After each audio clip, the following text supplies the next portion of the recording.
We're back in Charlotte. Baltimore has won the toss and they have deferred. So Carolina will receive. Billy Cundiff, who, as you can see, leads the NFL in touchbacks, will be booting it.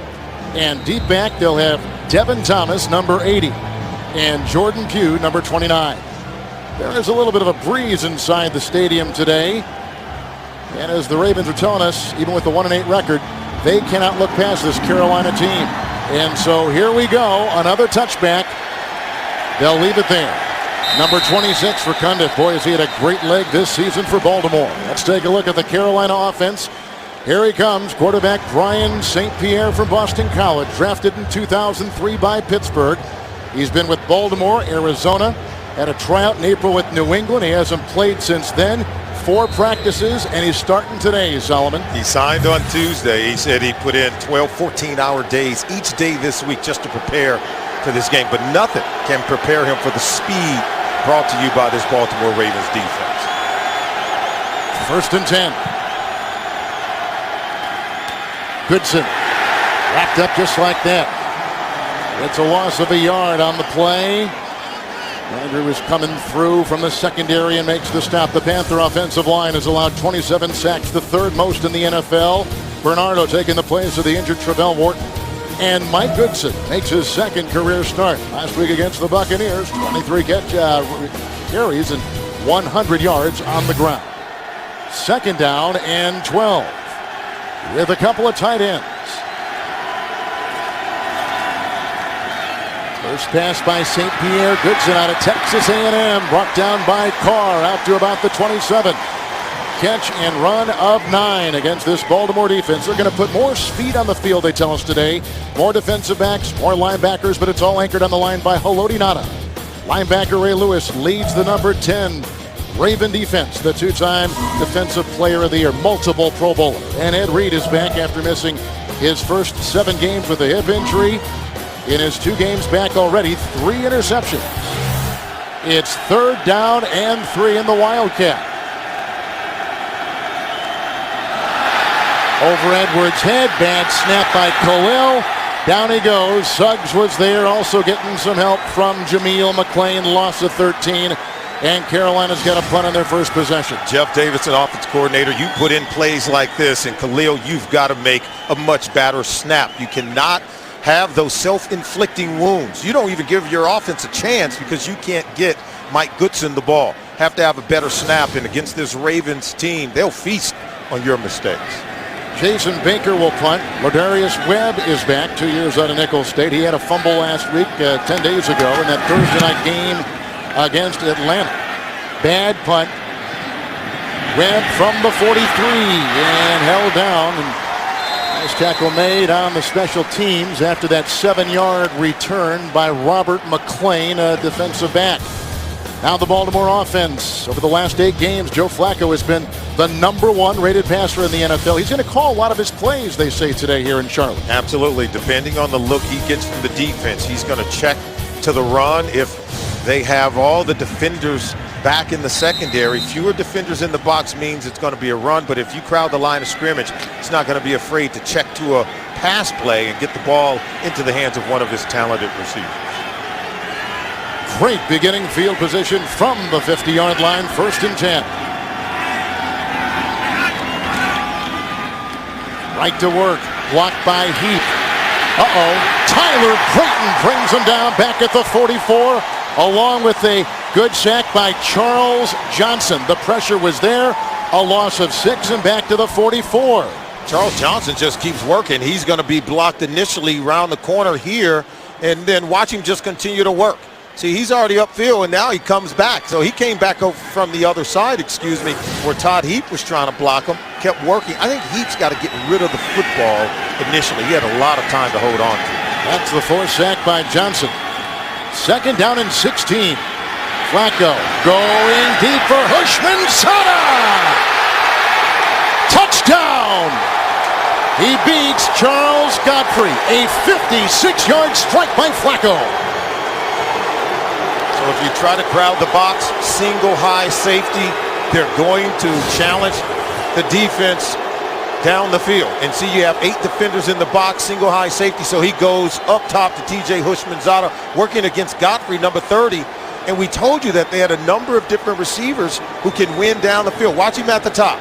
And he's able to get past the safety, Godfrey, so he actually beat the corner, Gamble, as well as Godfrey, the safety. They should have had him covered much better on that play. It's the longest touchdown pass allowed, longest pass overall allowed by this Carolina secondary all season long. It's 7-0 Baltimore with the extra point by Cundiff. Hushmanzada on his 14th Raven reception. His second touchdown catch, and a big one it is, 56 yards for Baltimore. Well, the 600th career catch of Hushmanzada is a beauty. A 56-yard strike from Joe Flacco. 7-0 Baltimore on top. Prolific wide receivers. You see TJ Hushmanzada talking with Anquan Bolden, and don't forget about Derek Mason. And their head coach, Coach Harbaugh, said, we have to learn to play with a lead. They have blown 3 fourth-quarter leads so far this year. They've struggled even on the road to get off to a fast start, as we said at the beginning of the game. So this is the kind of fast start they were looking to, putting points on the board in their first possession. This mounts on St. Pierre's back now. Here is Cundiff's second kickoff and his second touchback. Cue to a knee. Cundiff is the only kicker to have at least one touchback in every game. So now Brian St. Pierre down 7-zip, takes it again. See Baltimore going up 7-0. St. Pierre is out there, former Baltimore third-string quarterback back in the 05 season. Here he has it again, beginning at his 20, first down and 10. Nicely outside. Flag is down. Steve Smith makes the catch. Josh Wilson makes the hit. Gain of 4 as it stands right now with the 24. Offside, number 20, defense, 5-yard penalty, 1st and 5. That's the 6-time Pro Bowler Ed Reed. A look again at the former Bengal and Seahawk Hushmanzada. How about you can this? See where he ranks, yeah. 600 club, huh? 600 receptions in his career. First time in NFL history you've had 3 wide receivers with 600 receptions or more on the same team. So Mason, Bolden, Hushmanzada have accomplished that feat. After the penalty, 1st and 5. Goodson goes with the lead block out to the 31-yard line. Landry makes the stop. It's a gain of 6 and a first down for Carolina. Now, what do you do if you're the Carolina Panthers? Everyone knows that this Baltimore Ravens team is a perennial playoff contender. 6-3. They come in here against John Fox's team at 1-8. But John Fox told us, hey, we want to keep this game close, and we have to also get off to a fast start. And we have to have our quarterback play well in 3rd and short situations. That means they've got to run the ball on 1st and 2nd down very effectively. On 1st and 10, Goodson again. Nice hole. Walked down by Suggs, who lost his hat. Up to the 45. Another first down. 13-yard gain by Goodson. Is this effective running or not? Watch this. Look at the hole. See there? He's got just good vision to be able to come right in there and get it right in the gap. And so it's just real good vision, good eyesight, and good instinctive running by Mike Goodson. Very seldom are you able to gash this Baltimore Ravens run defense. 1st and 10. Smith working on Carr. Tumbles to the 49. And a pickup of 5 on the play. A lot of short passes by this quarterback, St. Pierre. And the short passes are really just an extension of the run game to continue moving the chains and create what we call 3rd and short, 3rd medium. What does that do? It keeps the Baltimore Ravens out of their exotic zone blitzes, because that's where the reads become even more complicated when Brian St. Pierre drops back to throw the football. But if they can get 2nd and short, 3rd and medium, it's a more favorable situation for him to be successful. Goodson is in the slot with the empty backfield. 2nd down. That's Goodson with the catch. It was 2nd down and 5, and he was drilled over there after a gain of 6 on the play. Lewis was there getting off the pile. Goodson, who is a young running back out of Texas A&M, 4th-round pick a season ago. That's the leading tackler right there, Ray Lewis for the Ravens. And there you see on a 2nd down play, just a short throw from Brian St. Pierre. And, we talked about it at the beginning of the game. Kevin, why would you go with him, a guy who hasn't been on the team for a week, over the rookie Tony Pike. He's more familiar with what he's seeing from this Baltimore Ravens defense. Gives him a better chance of playing good football today. Another first down. There were two tight ends, and here is St. Pierre, chased by Nada. Shy of his target, and that was the tight end, Gary Barnidge. At Nada, he's about as disruptive a guy as you're going to find on any defensive line. And watch Barnidge coming back. See, they almost tripped. The tight end coming back. Now, if you don't have anywhere to go with the football, as you can see, all receivers are covered. Throw the football away. When you're out of the pocket, you can dump it. That's something you'll get from an 8-year veteran. Maybe the rookie doesn't make that decision, try to force it into coverage. John Fox wants his quarterback, Brian St. Pierre, to manage the game. And don't commit turnovers and avoid the egregious mistakes that can come back to haunt. 2nd and 10. This is Goodson. They bounce. Suggs came and swiped him with his right hand, limiting him to a gain of a yard to the 44. And this is the situation that they wanted to avoid. They wanted to avoid 3rd and long. 3rd and 9 in the National Football League is considered to be 3rd and long. You see the substitutions taking place, the extra defensive backs coming on for the Baltimore Ravens defense. And so you're going to get some exotic looks, some zone blitz pressure meant to fool the quarterback as well as his offensive lineman in protection. 6 now in the secondary. 3rd and 9. Josh Vaughn is in the backfield. Bad snap again. Incomplete. Coverage by Landry going for Dante Rosario. And you can see the complex zone blitz scheme. Only 2 guys had their hand on the ground. Pressure comes from here, but he gets rid of it quick. But look at the tight window. If that ball isn't thrown low, where only Rosario can get it, and it's hard to make the catch, then it could be intercepted, tipped it up in the air, and that's where punting's not such a bad thing. It's far better than a turnover. Baker to punt for a 2nd time. Webb is back at the 10-yard line for Baltimore. Knuckleball. Signaling for the fair catch. Fair caught back at the 11-yard line by Ladarius Webb. 33-yard well-placed punt. Here comes Flacco, fresh off a 56-yard touchdown pass the last time.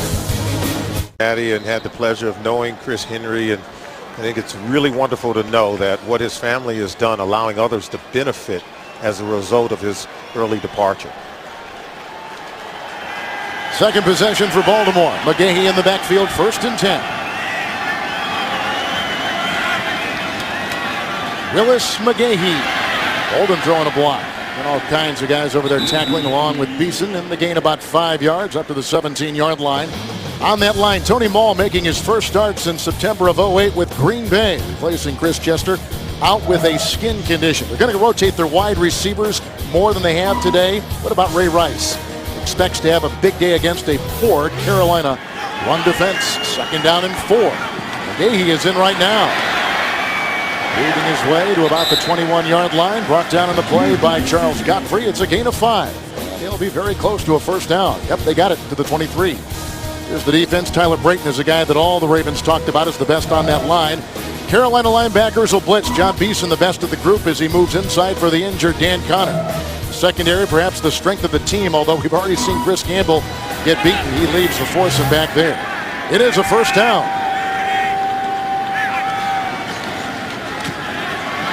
Brayton was pressuring Mason. Shoved out of bounds by Marshall. Close to a first down, 32-yard line, picks up 9. Does Flacco on the nice pass outside. He throws an out pattern about as well as anybody in the NFL. Absolutely. Look, we got a single high safety, and you've got 8 in the box, and so they're going to go outside, working with a one-on-one coverage. They believe they can win the matchup with their wide receivers outside. Yonda has moved to the left tackle here as a handoff to the Pro Bowler McLean. He takes it up the middle on 2nd down and a yard, and bulldozes his way for 6, picks up the first down.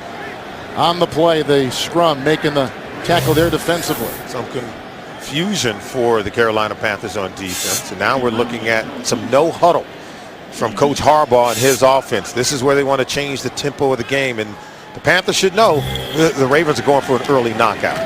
It's a 1st and 10 handoff by Flacco to McGahee. Brought down, kind of slipped on his own accord. Beeson brings him down. No gain on the play. You know, playing with the lead is something this team is not used to doing on the road, as you talked about before. Yeah, they've struggled to score some points. You're going to see the slip by McGahee. What did John Wooden say? Be fast, but don't hurry. and sometimes you can be in too much of a hurry, and you don't bring your feet with you. But yeah, the Baltimore Ravens, they want to try to get out to a quick lead. Take a look at their offensive coordinator, Cam Cameron, had scored only 3 points in the first quarter. 5 road games this season until they scored that touchdown on the opening possession of today's game.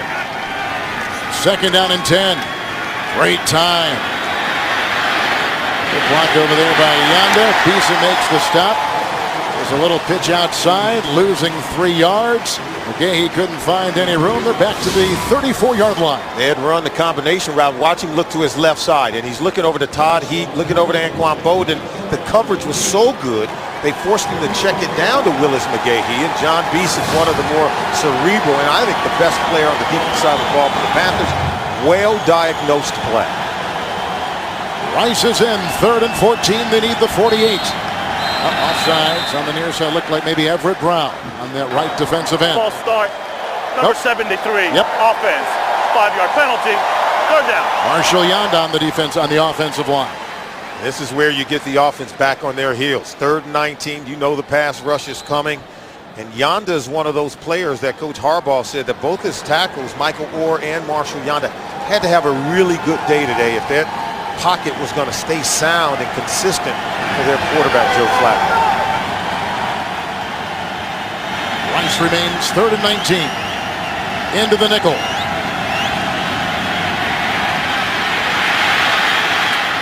Ray Rice. Beeson, flag is down. The catch and run to the 48. John Beeson makes the stop. It is a gain of 18 as it stands right now. Wow, the pressure was on top of Flacco. This may be coming back. Let's take a look. He's already been sacked once today. Well, we talked about the tackles on the outside needing to hold up.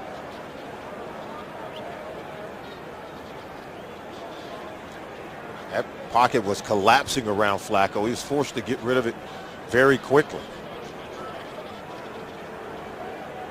Yeah, Solomon told you only 3 points on the road in the first quarter, last 5 games, and he had a quick touchdown pass to Hushmanzada. First possession, 56-yard touchdown reception. A look at John Harbaugh, his brother Jim, and the Stanford Cardinal with a terrific win and a sensational Pac-10 record so far. Illegal use of the hands. Number 91. Defense. 5-yard penalty from the previous spot. Automatic first down. Wow. Solomon, that's Everett Brown. Everett Brown. On 3rd and 19. Use of the hands. Let's take a look. There he is right there. See if he goes to the face. That's what they call illegal use of the hand right there. To the chin area, neck area, turning the head up of Michael Orr. Do you think Flacco works better in a hurry-up, no-huddle type offense? I think he has better rhythm, and he talked about it, that the personnel grouping around him, the wide receivers, a tight end like Todd Heat, are better suited for this no-huddle offense. They can speed up the game, and sometimes when you go no-huddle, it doesn't necessarily mean you're going to speed up, but you can certainly keep the defense back on their heels and really go on the offensive attack. It should be 1st and 10 at the 34.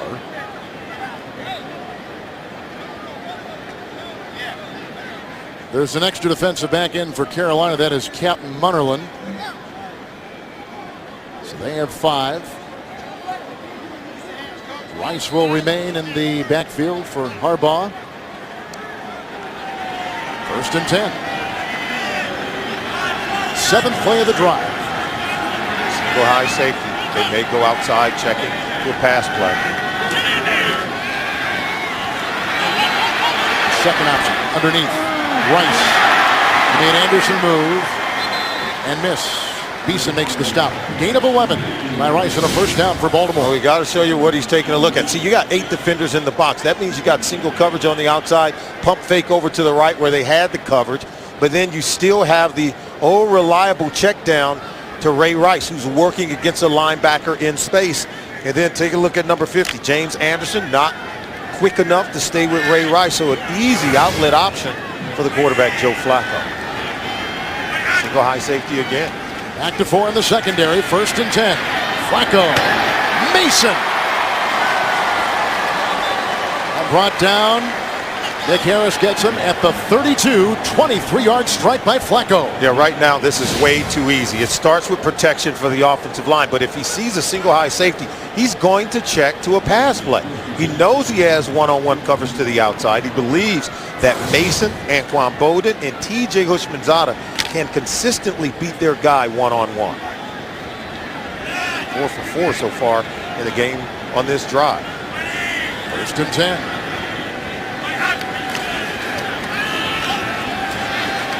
Look at the time. All day. On the money, flag is down. Houshmandzadeh working on a linebacker, working on the secondary. That's a 23-yard catch right there across the way. Gamble was defending on Houshmandzadeh, who has already caught a touchdown pass this afternoon from Flacco. The problem for the Panthers is, in order to get pressure on the quarterback, they have to blitz. They come in tied for the 4th fewest sacks in the NFL, only 13 in their previous 9 games. And so Flacco believes that when he checked to the pass play, his offensive protection is going to hold up. He believes that Houshmandzadeh, Bowden, and Mason, as we've seen already in this game, can get open when he has time to throw the ball. Flag was picked up. 1st and goal at the 9. Burke with the block. Keep. Out of bounds. Charles Godfrey. And the mark at about the 7-yard line on a pickup of 2. And there is a flag thrown, although I don't see it on the field. Oh, it's just a real nice throw. Heap is getting open. The wide receivers are getting open. Ray Rice is getting open. And here at Bank America Stadium here in Charlotte, you can see in full speed. Wow. But you can hear everyone saying Heap. There's a large contingent of Baltimore Ravens fans here in Charlotte. There was no flag. 2nd down and goal at the 7.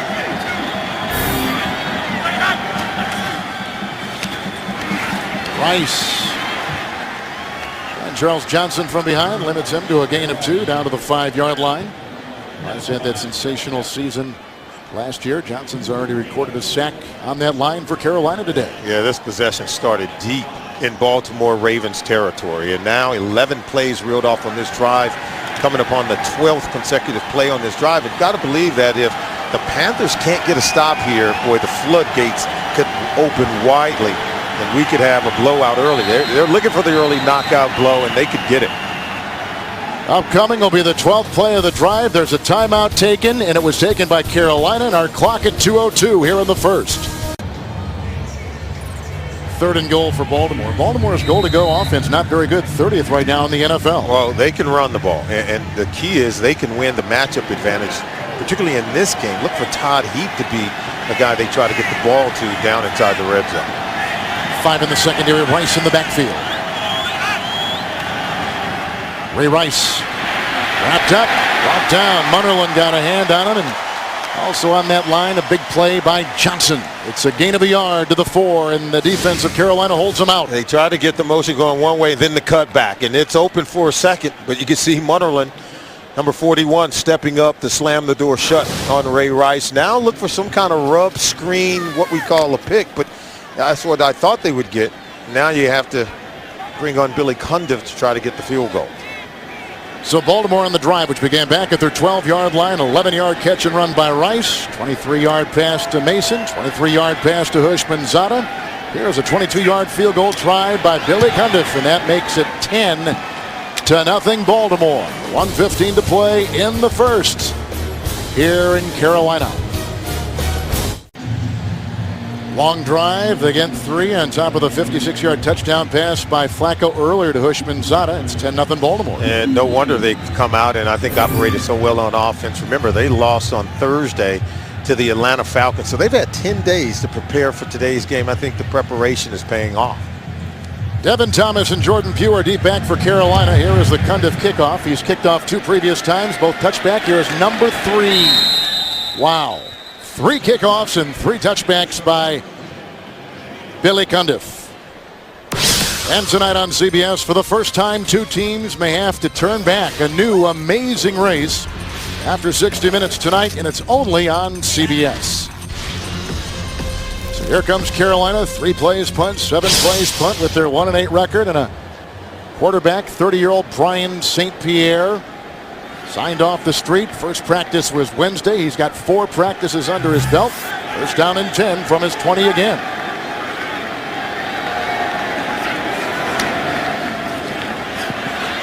Here comes Jarrett Johnson. There goes the pass. 2nd down and 10. Pressure forced Brian St. Pierre to throw the ball away. Could not go through his progression. Could not read the defense. Didn't have time to do so with Johnson bearing down on him. We showed you the numbers. The Carolina Panthers are the only offense to not score a touchdown in the first quarter of a ball game so far this year. John Fox's offense has only scored 9 touchdowns in 9 games, and I think that takes its toll on the defense. The margin for error is very slim. They make one mistake, they're usually playing from behind.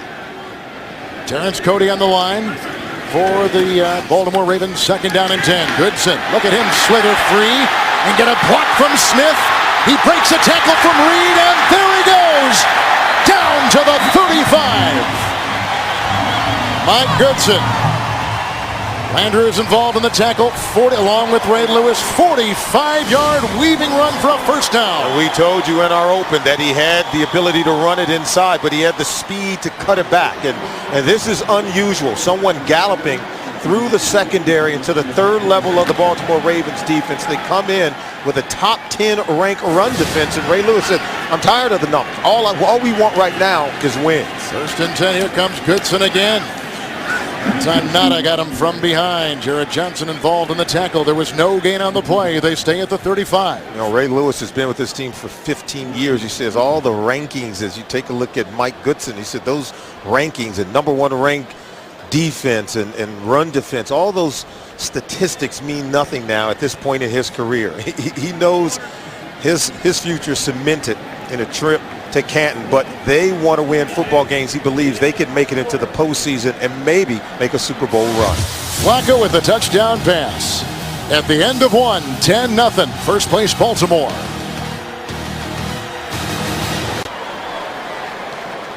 To begin the 2nd quarter after a 45-yard run by Goodson. 2nd down and 10.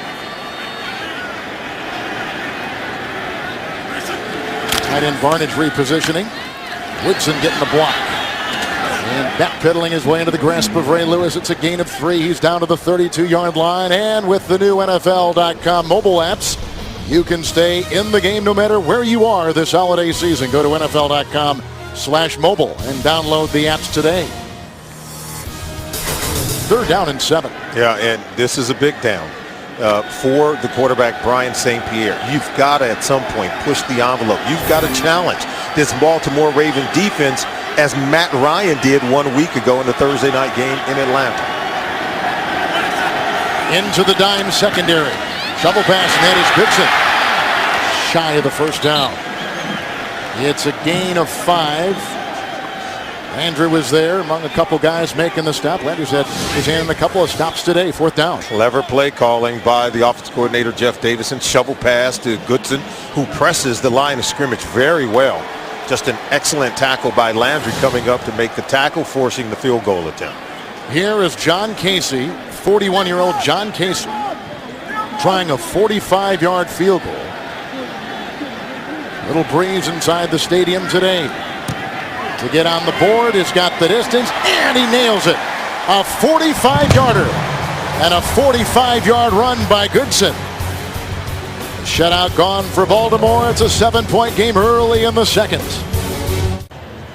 You may not think John Casey and Brett Favre have much in common. They both, of course, wear number 4, both 41 years of age. Both drafted back in 1991. Casey just nailed a 45-yard field goal right there. And the ensuing kickoff. Deep back, David Reed. He is a rookie out of Utah. And brought down nicely on the play by special teamer Abdul Hodge, former Green Bay Packer. 28-yard return. Nice start for Flacco, including a 56-yard touchdown pass to Hushmanzada. Timeout. 1st down and 10. Stallworth is one of the receivers. Rice in the backfield. Good block by Grubbs. Flacco on the fly and being chased on the play. His first incompletion today. It'll be 2nd down and 10. Yeah, he was red hot on the previous possession where he went 6 for 6 on the drive. Completed passes to 4 different receivers down the field, whether it was Ray Rice, whether it was Derek Mason, even Todd Heap and TJ Hushmanzada getting into the act, all catching balls as they go 13 plays on the drive. 84 yards, culminating with a field goal. And for the first time, they were able to get some pressure on Joe Flacco. We said the tackles had to hold up to provide him time to find receivers open down the field. 2nd down and 10. Nice catch, Stallworth, right in front of Gamble. That's a gain of 15 and a first down to James Brown in New York. Hey, Kevin, after spotting Tennessee a 7-0 lead, McNabb on 2nd and goal hooks up with the team's leading receiver, Santana Moss, a 5-yard strike. 8 plays, 79 yards, all tied at 7 in the 2nd. Kevin Harlan, Solomon Wilcox. Redskins coming off that embarrassing loss at home to Mike Vick and the Philadelphia Eagles. Yeah, it would help if Donovan McNabb got it going. Dante Stallworth getting it going here in Charlotte.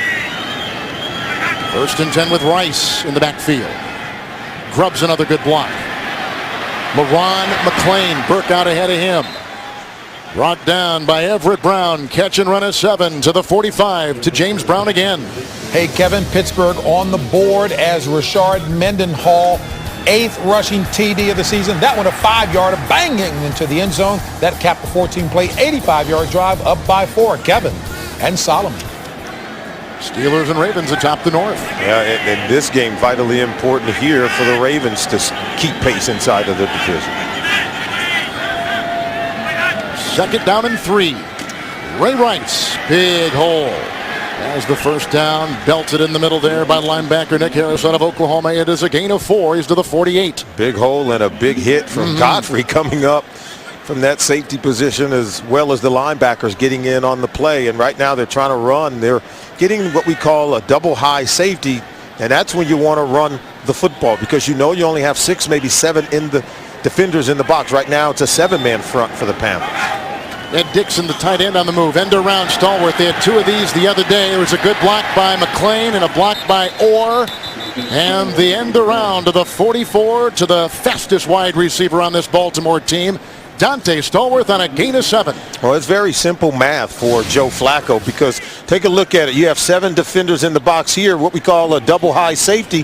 They have the numbers in the box to run the football against 7 defenders in the box. And you see them set the edge. Look at the clear running lane to try to hit that first down marker. So Joe Flacco is calling his plays in the huddle. Then he gets to the line of scrimmage. Based on what he gets from the Panthers defense, he's going to check to either run or pass play. So Cam Cameron, offense coordinator, putting the game in the hands of his quarterback, Joe Flacco. 2nd down and 3. Here is Rice. Maul with the lead block there. In the middle it was Beeson. Gain of 4. Should have a first down to the 40-yard line. There is a real comfort level, isn't there? Because this is the 3rd year now that Cameron, the offensive coordinator, and Flacco have been hand in hand. Yeah, you can allow him to make those reads at the line of scrimmage. Remember, you have 5 offensive linemen. If you have 2 tight ends, that's 7. And then you have the ball carrier. He's 8. So if you have 7 blocking 7, and then the ball carrier should be open. That's right. See how simple it is? That's good math. I like that. It is 1st and 10. From the 40. They got a good block on Brayton that time by Grubbs. Ray Rice brought down by Marshall. A catch and run to the 28-yard line. 12-yard gain. Rice has been dominant. First down, Baltimore. The tight ends have beaten the Carolina Panthers defense for quite some time. So you get a play action fake over the middle, run the tight end down the middle of the field. And that's why the linebackers are so far removed from the line of scrimmage. You dump it down to Ray Rice, he can attack that first down marker and pick up a new set of downs. 1st and 10. McGahee. Hit on the play by Landry.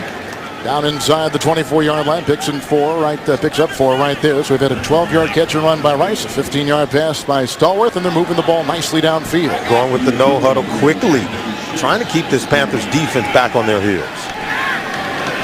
2nd down and 6, Flacco. Anquan Bolden, first catch today. On the perimeter, Tyler Brayton, the ex-Raider, brings him down. Pickup of 6. He gets the first down to the 18. Remember Flacco talked about the variety of weapons he has in this offense. Now he's completed past the 8 different receivers after the completion to Anquan Bolden. So if you're the Carolina Panthers, who do you focus on? Who do you say, we have to take this guy away? You take one away, the other guys will beat you.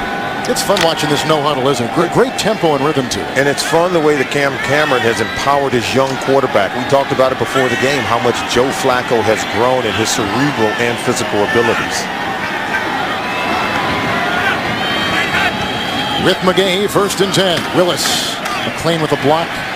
Stuff him there in the middle. Beeson and a couple making the stop along with Nick Hayden. It's a gain of a yard and put him at the 18. I think the guy between a rock and a hard place is their middle linebacker, John Beeson. As you can see, 21 drives of 10+ yards, more, tied for 3rd in the NFL is this Baltimore Ravens offense. But Beeson has to protect from the deep pass plays of the tight end going over the middle and passing game. But you still got to really be cognizant of them running the ball, sniffing around the line of scrimmage. It's hard to be in 2 places at one time.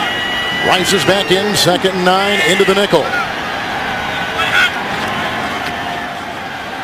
Or with the block with the other side, they come through. Anderson can't get him, the linebacker. Dumps it off to Rice. Missed block by Marshall. Down to the 11-yard line, the elusive Rice. One mistake after another right there. The nice 7-yard completion by Flacco. Well, tackling really helps if you want to play defense. Watch James Anderson, number 50. Tackle the quarterback, and you have yourself a sack. And then watch number 27, C.J. Wilson. Tackle the running back, or I should say number 31, Richard Marshall. So if you can tackle, you're going to be able to play much better defense. But the longer this defense stays on the field, I think you'll see them missing more tackles. 3rd and 2. Fumble perhaps, or a handoff, and it goes to Rice, and he was stopped there. They think it's a fumble. Wow. It is a fumble. Rice fumbles the ball. Brayton at the bottom of the line. We told you the Ravens talked about this guy last night. A turnover as they're marching in the red zone. Turnovers are the great equalizer, is what the Panthers needed. Turnover on the exchange, quarterback and Ray Rice, so it's a 1st and 10 now. Goodson. Boy, was he hit well that time. Great looking hit by Corey Redding. It's a gain of 2. He's up to the 17. Take a look at what happened on the fumble. Now look at Ray Rice. See, he doesn't know that he was going to get the football. He thought it was going to be a fake. And you have to wonder if it was for the end around, whereas Flacco's supposed to give the ball to Houshmandzadeh, who would have been wide open. And so Ray Rice was not prepared to receive the ball from Joe Flacco. Miscommunication between quarterback and running back. Greg is back on that defensive line for the Ravens. 2nd down and 8. Oh, look at this. Untouched Jameel McLean devours the quarterback, Brian St. Pierre. A loss of 3 and back to the 13-yard line. You always take the most immediate threat. Through that A-gap, you've got to protect that. And you've got to be able to step up if you're Dante Rosario. If the center turns out, then Rosario has to step in and take the most immediate threat, who is McLean, coming right up the middle. So right now, Greg Madison dialing up some exotic blitzes to put pressure on the quarterback, Brian St. Pierre. There's been a lot of talk about this Baltimore defense. 6 in the Ravens secondary, 3rd and 11. 3rd and long, be careful where you go with the football. St. Pierre, they go outside. Goodson, running back, was tackled by Landry in a catch and run of 5. Not enough for the 1st down. By the way, when they took the ball away, the Panthers on that Raven red zone possession, that's the 5th takeaway in the red zone by the Panthers. That's tied for number 1 in the NFL. And St. Pierre, he did the smart thing. You wonder, why is it this offense moving? First of all, you can tell that the Baltimore Ravens were dialing up the blitzes, trying to force him to make a mistake. And I think the fact that they're punting and don't turn the ball over in this area, that bodes well for this offense. Jason Baker. Lardarius Webb. Flag is down. Hit initially on the play by the backup tight end. That is Gary Barnidge. A hang time of 4.07. A 57-yard boot, an 8-yard return, and Al Riveron will tell us what that flag was all about. Riveron has on his crew 4 different officials on this crew that have worked the Super Bowl. So among the most experienced. There's a player down for Carolina. I think it's just a leg cramp. Sen is the guy who is down for this team. He is a backup linebacker. Ball is at the 34 as the officials confer. The big play in this game so far in the opening drive by Baltimore, a 56-yard touchdown pass. Flacco to Houshmandzadeh. And, of course, the Ravens wanted to score early in the ball game. They were able to do that. Were able to drive again. Some 84 yards, can only get a field goal out of it. So you get the sense that John Fox's team is just hanging around. They need big plays out of the defense, and they were able to get the fumble to keep Baltimore from scoring on that red zone possession. But they're going to need to get some takeaways and bigger plays in the earlier portion of the possession for the Ravens. We've had a couple of flags thrown today that have been picked up, and this is a flag that looks like it's going to stick. Baltimore 6-3. They've won 2 of their last 3. Carolina has lost 3 in a row. Coming in. Unsportsmanlike foul. Number 36 of the kicking team continued to run out of bounds after he was blocked. Did not come back in. 15-yard penalty from the end of the run. First down. Robert McClain, who is a cornerback for the Panthers. And we take a break here in Charlotte with the Ravens on top by 7. After the punt by Carolina. Now Baltimore starts at their own 49. First down and 10. McGahee in the backfield. For Bolden. Incomplete.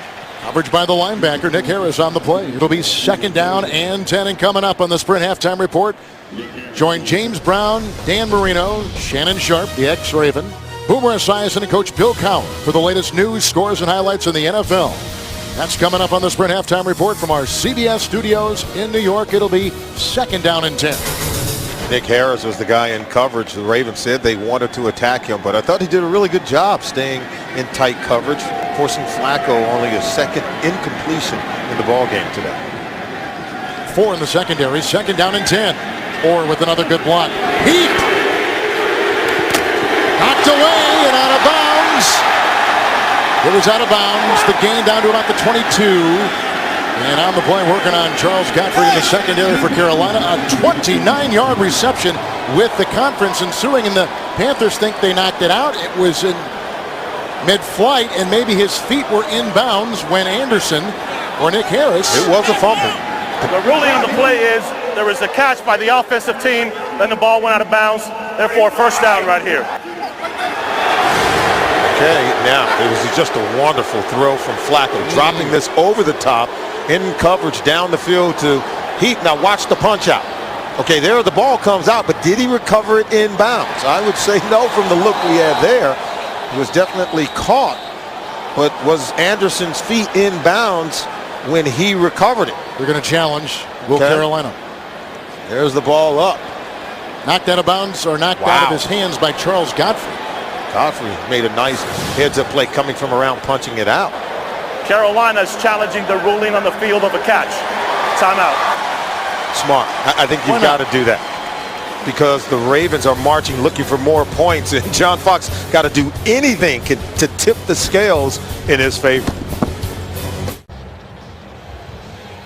Welcome back to Bank of America Stadium here in Charlotte. Let's take a look now. I think the forced fumble occurred with everyone in bounds, but look at Anderson. Now look at the foot. His right foot is on the white chalk as he's going to make the recovery. And I think he's going to be ruled out of bounds. And it was called an out of bounds recovery on the field. So I don't think we see anything enough to overturn the call on the field. His foot is on the white chalk as he's making the recovery. So they're going to say that he recovered this ball while out of bounds. And I think if you're John Fox, you had to challenge it. You had to take a look at it. We said games are won by inches, and you can see Anderson's foot was only out by 1 inch as he went to make the recovery. It was a legal fumble in the field of play, but it wasn't recovered by Anderson in bounds. That's going to be real close. Take a look at, okay, it's his left foot. See, he's right there on the chalk, right there. He's made his ruling, and let's see what he thinks. The receiver completes the process of the catch, runs forward. When he gets to the 25-yard line, the ball is batted forward, at which point approximately 3 yards earlier, the ball is touched by a defensive player while he is stepping out of bounds. Therefore, the offensive team retains the ball, first and 10 on their 25-yard line. Carolina will be charged with a timeout. And they have 1 remaining. You know, they're saying that even when the defender was coming to make contact with Heat, that he was out of bounds as he was making the hit and as the ball was coming out. So at that point, they're saying the ball is considered out of bounds. 1st and 10. McGahee is in.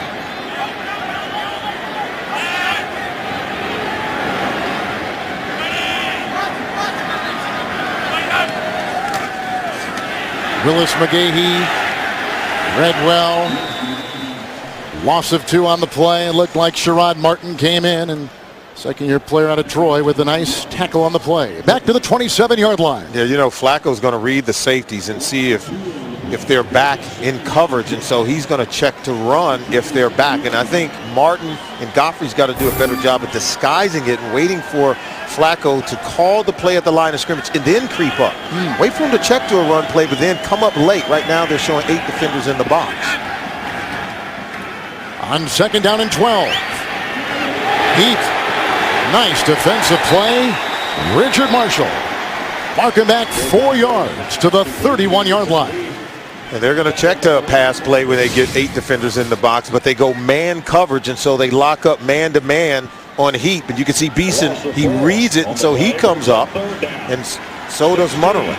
So, and Marshall as well. They're able to come up in man-to-man coverage and really get tight to Heat. It's going to be interesting to see what they do in 3rd and long. Based off the read of the defense, Flacco probably is going to want to throw the ball. He gets a single high safety.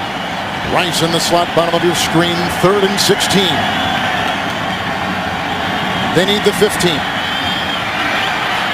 Rice wide open and belted on the play by Martin, but he gets the 1st down to the 13-yard line. 19-yard pickup on 3rd and 16, 1st down Baltimore. It starts with protection because he was able to hold on to the football all day, and then watch Ray Rice come out right here. He started in that slot receiver spot, and they just didn't call it off. If you're Gamble, you've got to stay outside and take the most immediate threat to the outside, who is Ray Rice. 38th reception by Rice this season. 1st down and 10. Rice again picking and poking his way. Nice block by Yanda. Bulldozing him to the 6 on a gain of 7. We came in touting this Carolina Panthers secondary where Godfrey is having a wonderful season. Gamble's a very good player. They have some veteran presence on the back end of the defense, but you can see they've given up some plays early in the game. We talked about the touchdown catch by Hushmanzada, and they just busted the coverage on the 3rd down play to Ray Rice. After the Godfrey tackle, 3rd, make it 2nd down and 3. 2nd down and 3. Rice. Good block by Burke to the 1. Good on the play by Everett Brown. Gain of 6. Rice. Matt Burke, 13-year veteran, the center. Look at him. The cutback lane is there because Burke holds his guy at the point of attack, and they're able to power it in. He's been to 6 Pro Bowls, has Burke. Very good player from Harvard.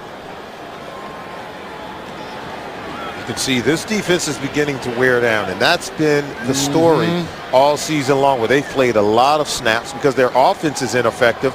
They're forced to stay on the field for most of the game. That's a good point. Baltimore in scoring position again at the 2-minute warning. 2-minute warning. You were talking about that Carolina defense being on the field a long time. Yeah, time of possession, you can see extremely an advantage for the Baltimore Ravens, where you expect the defense for the Panthers to wear down sooner or later. You have to watch it in the second half. 1st and goal at the 1. Pretty easy handoff right there. Ray Rice with the 3rd rushing touchdown this season for him. And the Ravens extend their lead 16-3.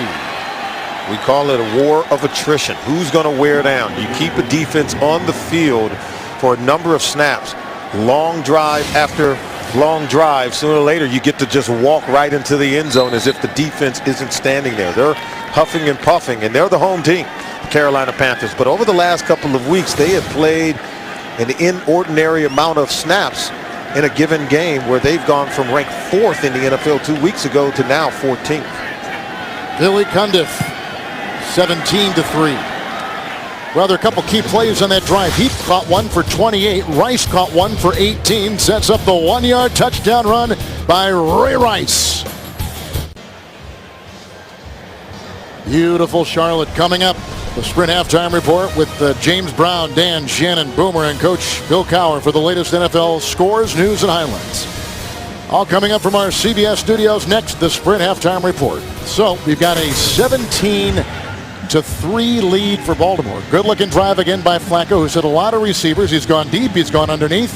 And they moments ago got a nice touchdown run of a yard from Ray Rice. Joe Flacco has been very good in this game. Very good on the last drive. 3 or 4 for 40 yards on the drive, and made a huge third down play to Ray Rice to put him in a position to score. And I think the offensive line, their job cannot be underestimated. The ability to give him a lot of time to survey the second level of the defense has paid off for the Baltimore Ravens offense.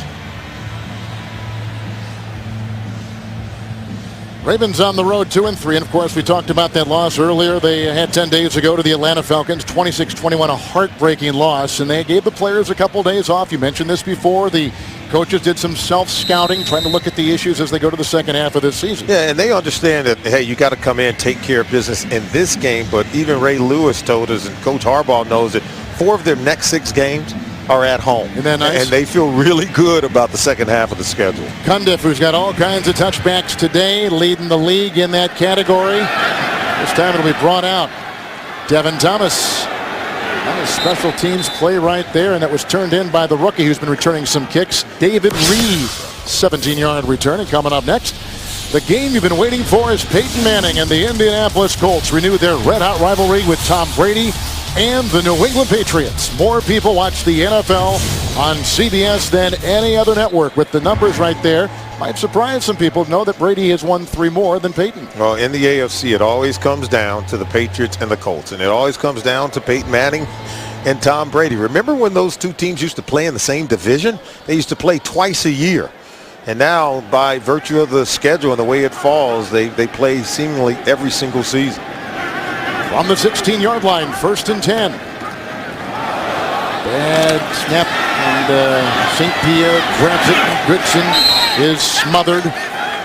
Terrell Suggs right there, loss of 3, and it goes back to the 13-yard line. Ryan Khalil struggling at the center position. He's a 4th-year player from Southern Cal, but he's got to do a better job of making sure his quarterback gets the ball. We already saw one bad snap in that shotgun formation where they went to the Wildcat. He's a Pro Bowler from a year ago. Needs to play like one. High again. 2nd and 13. St. Pierre incomplete. Rosario. Chris Carr, the ex-Raider and Titan with the coverage.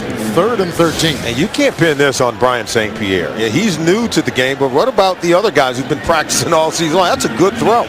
Make the catch. So on one play, it's the center who doesn't execute. Another play, it's the tight end and Rosario who doesn't make the catch when it hits him in the hands. Redding is on that line. 4 in the secondary. 3rd and 13. St. Pierre. Goodson. And Kelly Gregg was there. Gain of 4. And the gain to the 17-yard line. Ray Lewis getting up as well. We talked with Ray last night.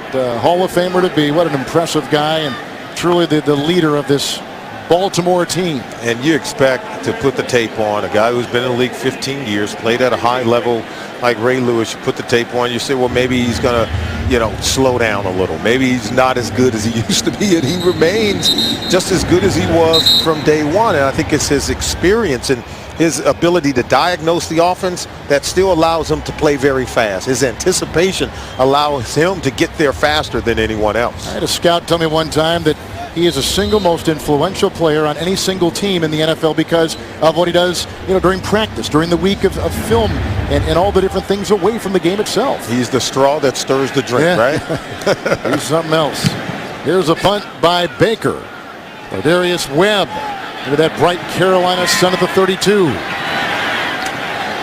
And a nice tackle made again. We've seen a couple made by Robert McClain. A 10-yard return, a 51-yard punt with some of the incredible numbers he's racked up over his impressive 15-year career. Still going strong. Over 1,800 tackles, the most by any active player by far of any player in the National Football League. And look at that, 2-time NFL Defensive Player of the Year. And if you talk to the guys in this locker room, I think where his biggest effect is not just the things that he does on the field where we know he is a superstar, but the things that happen, I think, from Monday to Sunday, his ability to affect young players in a positive way to groom them and help them to understand how to become a pro in the National Football League. Flacco's going to look into 6 defensive backs. It is 1st and 10.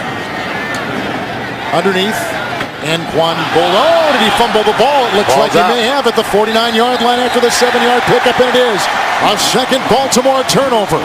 One was in the red zone. This one is in Raven territory, much to the chagrin of John Harbaugh. Yeah, John Harbaugh knows that this is how you allow teams to get back into ball games. And if they want to finish teams off, if they want to win the AFC North Division title, and I think they're talented enough to do it. Anquan Boldin knows it.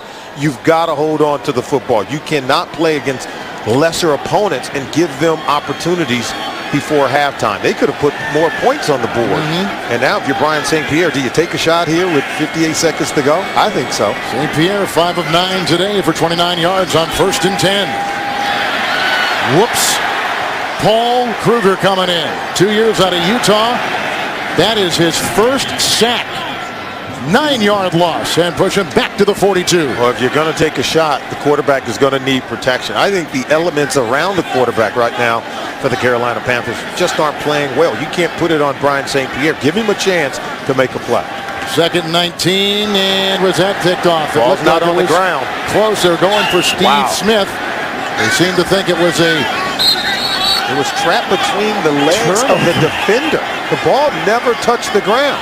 It's either an interception or a reception for Steve Smith. Well, look at Nada in there against It'll be interesting to Gross. see what they call this. The ball never touched the ground, Kevin. Well, it's going to be, I think, Carolina's ball. Although we've not been yet. There we go, right there. Gives us a definitive signal. Steve Smith took it away from the defender at the bottom of the pile. Josh Wilson. It was trapped between the legs of Josh Wilson. And you could see that clearly. We're not guessing there. Now watch this throw. Smith knows he's got to get in front of the defender, but watch this. Watch the ball there. See, the ball never touched the ground. Like 2 legs, like 2 hands. It's 3rd and 12. It's a catch. We're going to have a timeout. Carolina, their 3rd and final. This will be a 30-second timeout. Well, they're going to give the booth a chance to take a look at it. It is a final timeout of this first half for the Carolina Panthers. Why would you call timeout when that's a controversial play? You got to get back up there, snap the ball again. And if the officials are going to look at it, which I'm sure they will now that we have a delay situation, I'm telling you right now, from what we saw there, the ball was trapped between the legs of a defender, which should constitute a catch and an interception. Well, we began our broadcast today as we're going to watch this play once again with Wilson's coverage on Steve Smith, and Solomon pointed out very quickly the ball is between now, whose his legs. ball is it? Yeah. You're telling me that ball belongs to the Carolina Panthers? And it didn't hit the ground. It didn't hit the ground, Right. right? It did not hit the ground. It didn't hit the ground.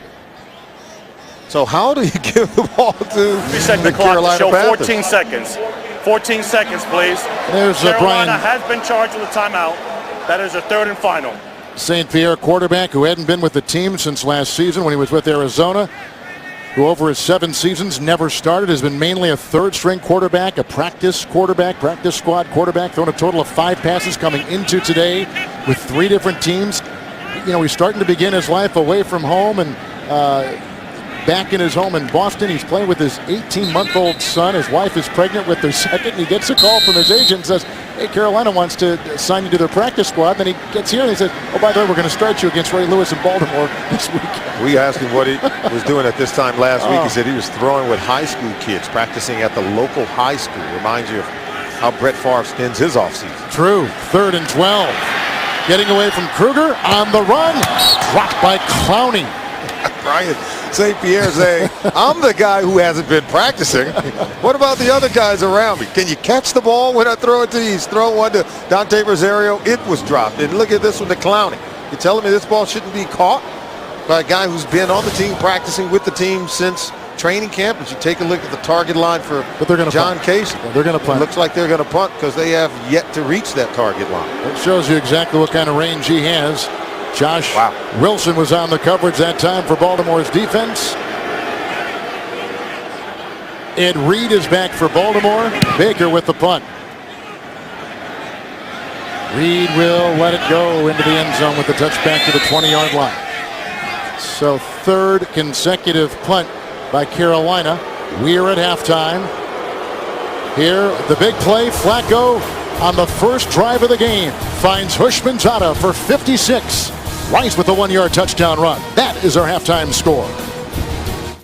Only flaws in Baltimore's attack today. A couple of turnovers. There's our halftime score with Solomon Wilcott's Kevin Harlan. Thank you for rejoining us here in beautiful Charlotte. And we've seen an early lead by Baltimore, something they have not enjoyed this season. The Ravens had 10 days to prepare for the game, and it really did pay off. I think the way they came out and jumped out to the early lead, scored on the first possession, and they have yet to look back. They have to do a better job of protecting the ball in the second half. Speaking of that, the points of protection brought to us today by Allstate. I think you got to first look at the start in this game by their quarterback, Joe Flacco. Yeah, he's come out ready to go, 213 passing yards, second most in his career in the first half of a ball game. And then their ability to protect the ball, I think, has to be paramount. 3 fumbles in the first half. They lost 2 of them. Brian St. Pierre, while he's played well, the offensive line hasn't played well around him. The receivers have dropped a lot of balls. Mike Goodson has done a wonderful job, 15 carries, 93 total yards in terms of the touches in the game. So Goodson's doing his part. I think the rest of the play, the players around the quarterback, has to play well for the Panthers. Here's a look at Brian St. Pierre with the rookie Pike in the foreground, St. Pierre in the background, and a look at the numbers with these two quarterbacks. Flacco's been terrific. Just absolutely wonderful. Well, he's played really well. And remember, one of those incompletions was a throwaway. The other was a natural incompletion. So he's played as well as you could to start the ball game. Reed is deep back, and he will bring it out for Baltimore to begin our second half here in Charlotte. He gets a block, and he gets a seam. Great block over here by Kenny Hamlin, and there he goes, cutting beautifully inside, and from behind, taken down at the 18-yard line. A touchdown-saving tackle made by C.J. Wilson. A 84-yard return by the rookie out of Utah, David Reed. Coach John Harbaugh said that Dante Stallworth and David Reed were the guys that he felt like would affect their offense and special teams in the second half of the season. Look at the speed. He picks up one more block, and he's going to take it into the end zone. In fact, it was one of his own guys who got in the way trying to pick up another block for him. And so you see the speed that Coach Harbaugh talked about. And they have so many playmakers on this football team. A lot of choices for Flacco and offensive coordinator Cam Cameron. Here is Rice on the draw play. He blocked there by Heap. He's down to the 14-yard line, and he picks up 3 on the play. And he was brought down by Charles Johnson, who has a sack early in this game in his pocket for Carolina. Ravens got off to the fast start in the first half, and Cam Cameron, his offense, now with the help of the special teams, getting off to a great start here in the second half. You talked about wanting to land the early knockout blow. It could come here early in the third quarter, where this Ravens offense, they have struggled in the third quarter of ball games. 2nd down and 7. Look at the time for Mason. And the coverage on the play in the corner by Richard Marshall. It'll be 3rd down and 7. Taking a shot. And, of course, Derek Mason, we talked about the new acquisitions at the wide receiver position with Anquan Bowden and T.J. Hushmanzada. But Joe Flacco said that you cannot underestimate Derek Mason, that he is vitally important to what they do. You can see the Carolina Panthers, 0 touchdowns allowed in this situation, particularly in the third quarter, where they have played well at times, and their ranking, I don't think, show how good they can be. With the extra defensive back, Munnerlyn, 3rd and 7. The receiver fell. That was Mason across the way. Coverage by Captain Munnerlyn. And so now it is 4th and 7. And the defense again of Carolina will hold them to a 3-point try. Yeah, the special teams gets them down here, but the defense for the Carolina Panthers hold up. Mason could not come out of the break and get separation to allow for a good window for Joe Flacco to complete the pass. So here is Billy Cundiff, a 33-yard try. He's made 11 of his last 12, so he has really been in a nice little streak. 22-yarder a little bit earlier in the game. This from 33. And the lead of the Ravens goes to 20-3 early in the second half. An 84-yard kickoff return by rookie David Reed. So Billy Cundiff has had a couple of field goals today at 22 and 33 yards. He's had some touchbacks, and that guy right there, rookie David Reed, Only had 5 kickoff returns in his very short NFL career coming into today. Well, he's setting the table, help the Ravens to put some points on the board here early in the second half. Jordan Pugh is back, and this one is going to be a scrub. It looks like Munnerlyn out of South Carolina will bring it up for Carolina. Dancing his way, breaking a tackle, finding room, gets by Cundiff, and he's got a blocker ahead. Captain Munnerlyn. Reed can't get him. He runs into his own blocker, and from behind, he was brought down on the play. There was a tackle by Kenny Hamlin. You see Williams right there, Kerry Williams making the stop, and so Carolina says touche on a return of 54 yards by Munnerlyn. He's named appropriately, Captain Munnerlyn.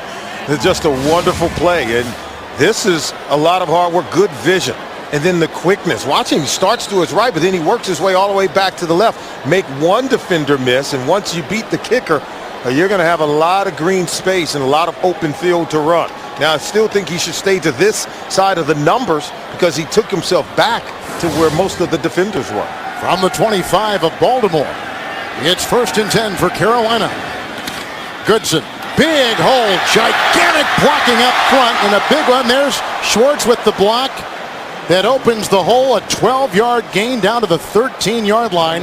I want to mention one quick thing about, well, let's get this replay in here. Yeah, he fumbles on this play, and he's fortunate to be able to get it back. Look at the block on Ray Lewis, getting the runner Goodson to the second level. You see that ball was poked out by Johnson. He's going to be able to get it out, but then Goodson's able to come back and get it. Look at this. How fortunate are the Carolina Panthers?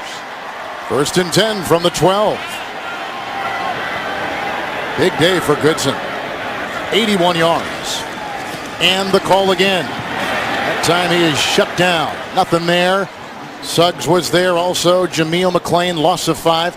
Back to the 17. You know who made the tackle on that play? You mentioned before, look at the missed tackle. That was by Kerry Williams back here at about the 30. He ran all the way downfield. He eventually made the tackle on the guy Munnerlyn who returned it for Carolina. Oh, isn't that something? Yeah. Look at they slammed the door shut on this play. Look at McClain, 53. They're able to get into the backfield. Little feast or famine when you run the ball against the Baltimore Ravens. 4 in the secondary. 2nd down and 14. Flag. I think they had false start. False start, number 88. Offense, 5-yard penalty. 2nd down. Dante Rosario. Carolina Panthers, you talk about the self-inflicting wounds, the pre-snap penalties. It really hurts them. And, you know, John Fox is doing a wonderful job coaching. You expect a 1-8 team to go into the building, everyone to be depressed, and while they're not happy with their record by any stretch of the imagination. I love the way that he keeps his players up in the bit. They enjoy playing for him. They're continuing to work hard, but it's difficult to win games when you make mistakes. 2nd down and 19. Steve Smith had that one batted down right in front of him by Suggs. 3-time Pro Bowler, showing why right there in coverage. 3rd and 19. Yeah, Suggs just cuts off the throwing lane, and St. Pierre knows he's got to get out of his hands quick. Look at that. Good throw, but just an excellent read. Good break by Suggs, the Pro Bowler. And that's just a good play by him. Still trying to get it to Steve Smith. And, you know, they have to divide up a lot of reps between all the young quarterbacks they've had on their roster since training camp, whether it's Matt Moore or Jimmy Clausen and now Brian St. Pierre, Tony Pike. And can't open up the playbook when you have so many young quarterbacks.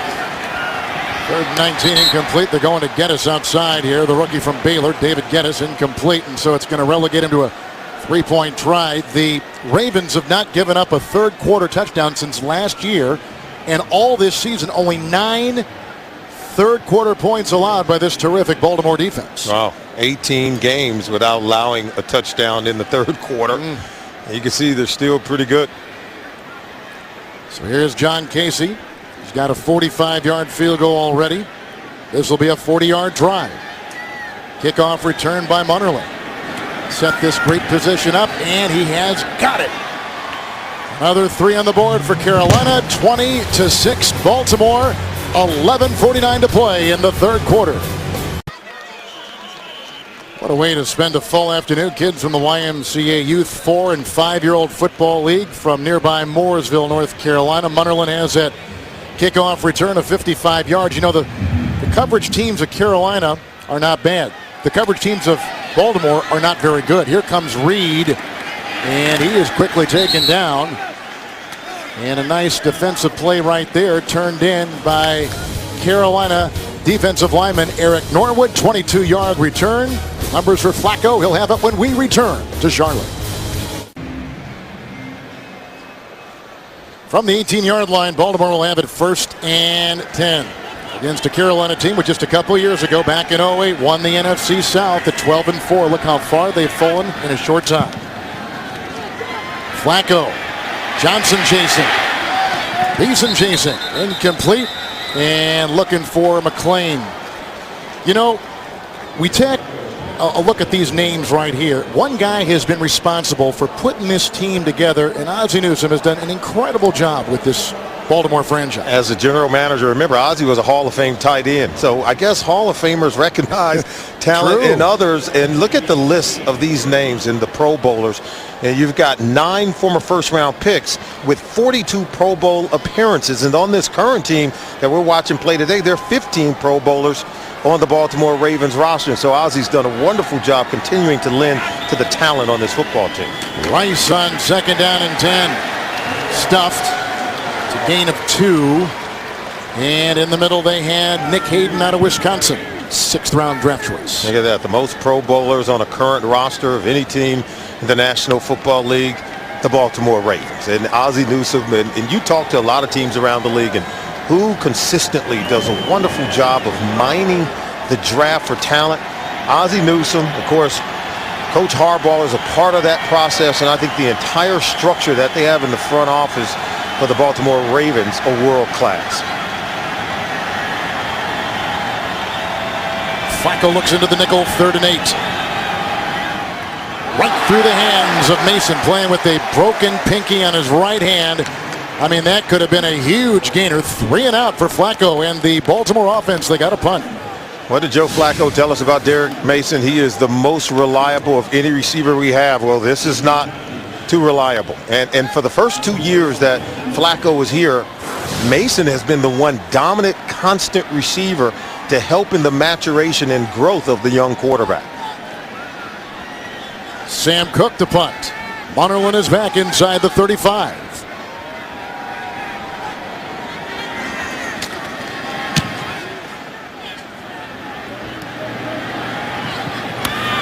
From the 24, Munnerlyn had that long kickoff return and is finally upended on the play. Parmalee got him. And that is a return of 18, 56-yard punt, and a flag is thrown at the 35. There's Captain Munnerlyn. A big 55-yard kickoff return moments ago, which has been one of the few problems with this Baltimore team, like we said. During the return, illegal block in the back. Number 58, receiving team. 10 yards from the spot of the foul. First down, timeout. They don't have a 58. Nonetheless, here comes Brian St. Pierre for another stab at it. After the first 3 and out by the Baltimore Ravens, here comes Carolina from the 27, 1st down and 10.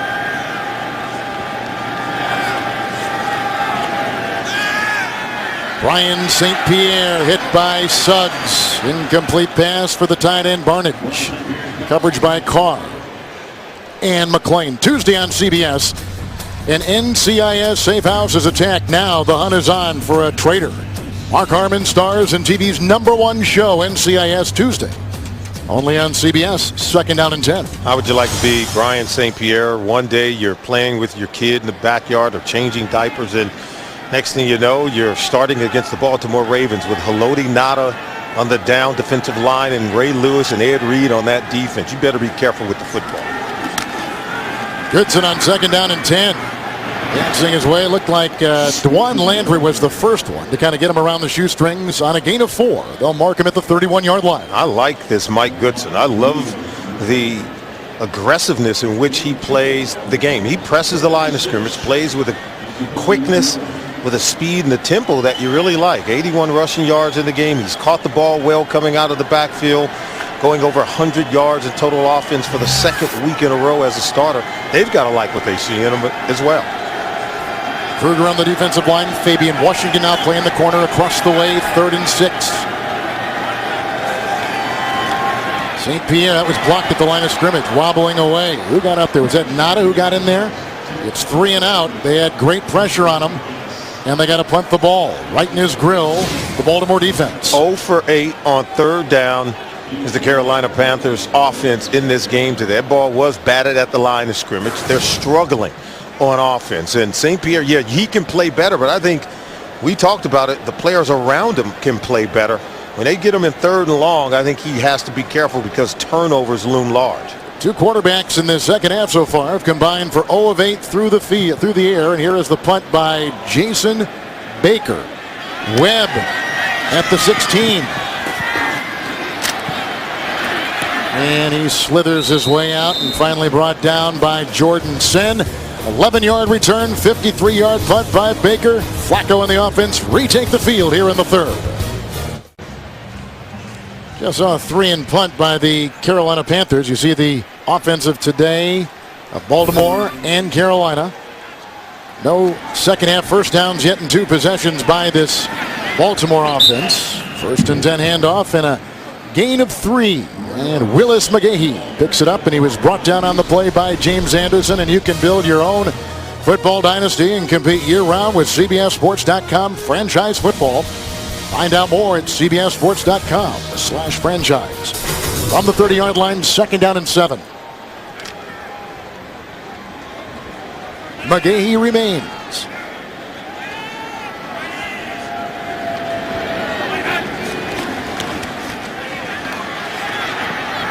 Right on the money, caught by Anquan Bolden, 47-yard line. Belted on the play by Godfrey and Marshall. 17-yard pickup, 1st down. It's the only 1st down here in the second half for the Baltimore Ravens where they've been able to convert and create a new set of downs, and it starts with protection for Flacco. They run the 6 route, that crossing route by Anquan Bolden. Easy throw because the completion was there and lack of coverage on the back end for Carolina. 1st and 10 with McGahee. Good block by Orr. Coming back, you got Mason. Makes the grab right in front of Marshall. It's I think it is a 1st down to the 44-yard line, 10-yard pickup on the play. Yeah, they had the single high safety down the middle of the field. That means go outside the numbers with the ball, work the one-on-one coverage. Easy to identify for Joe Flacco is Derek Mason one-on-one with the corner to that side of the field. Got to trust that your wide receiver is going to win. His comeback passes, Flacco's out passes, I mean, they're as good as you're going to find. As you see Mason getting reception number 900. The kid from Michigan State's done pretty good in his 14th season, hasn't he? Wow, those are impressive numbers. 5 in the secondary, 1st and 10. Willis McGahee grubs with the block to the 38. Brought down on the play by Sherrod Martin. It's a gain of 6. Now they're running the ball. Good balance. Starts with their ability to throw it down the field. They've got good mix of run pass in this ball game today. 20 run plays and 25 pass plays called by their coordinator Cam Cameron. So they're giving Joe Flacco a really good look at the running game. And I think that's what's buying more time when he drops back to throw it. The defense has to check for the run game before you get to rush the quarterback. 2nd down and 4.